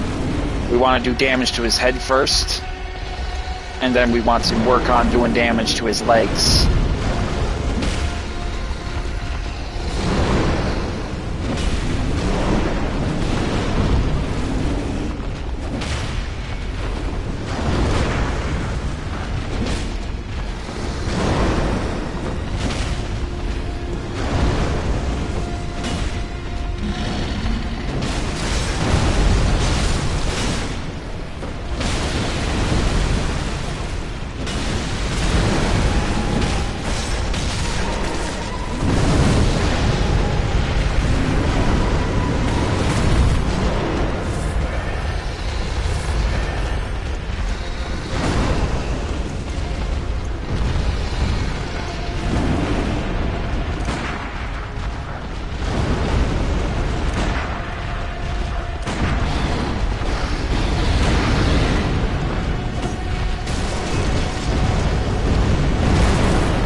Bye. Good dog. Go back to your kennel. And with the dispatch of the Hound of the Old Lords, we will pretty much have another Fire Blood gemstone. And that will be it for this particular Chalice dungeon. In a sense, once you get these Chalice dungeons pretty much laced up into an even state, you get an idea of what you're basically going to be getting per scale as you play through them symmetrically and generically. So, I mean, it's pretty much a foregone conclusion in that regard. So, we're going to set up another root Chalice dungeon, which will put us on the path in that regard. But that is pretty much the scope of it in that capacity. So, I mean, we did pretty good in that regard. We do have some Chalice rites we could probably explore and pretty much go about that in that measure. So, I mean, there's plenty of Chalices that you'll be exploring, particularly those 4 ones, which are Thumerian, the Lower Thumerian, the Central Thumerian, the Upper Thumerian, there's a few of them. I can't remember them all off the top of my head, but we'll be finding a lot more Chalice dungeons in the future, and I will probably dedicate one stream to the game and another stream to the Chalices as I find them, because they're pretty much so in. I mean, the game could be pretty much played itself based on Chalices because they're so compassive and so expansive in that regard. So, I mean, it's pretty busy in that sense because it's a lot to cover just in one lineup alone in its very nature. So, I mean, it's definitely something that I would probably will do again later. But as far as like my next playthrough, I'm going to do 2 particular areas. It's not going to be Chalice Dungeon related. The first one is going to be Henwick Charnel Lane. which is actually a very kind of, it's a woodland area, but it's populated by witches, I guess you could say. So in a sense, I'll be combating that particular area, which will tie me to a boss. Twins, there's a witch boss that I'll be facing. Basically, I'll be facing, particularly exploring that area. Another area that I'll probably be exploring is the Yargul Unseen Village. Now, because of this playthrough where I used the Hunter Chief emblem to get to the further, deeper sanctum of Cathedral Ward, it has opened up the path leading me to Old Yarnum, as you recall. Because it opened up the path to Old Yarnum, we pretty much have access to the enemy as the Snatcher, which, if you haven't seen it yet, the Snatcher is actually right outside Odin Chapel, where I'm sending all the survivors at present.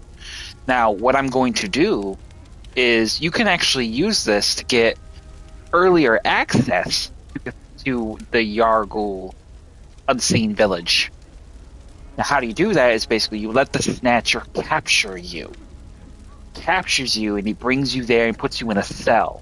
And then after that, I will have access to a much more newer area. I'll be able to get access to a new weapon, a new outfit, and I'll get, an easier measure of farming for echoes in that particular area. But also, more importantly, I'll encounter the Dark Beast Parl, which is another optional boss, which we will take down as well. So those are the two goals that I'm setting out for myself in my next stream, is to tackle the Witch's Abode and to tackle the Unseen Village. The only way you can actually get to the village is pretty much in that measure, so I will be definitely doing that in the next stream.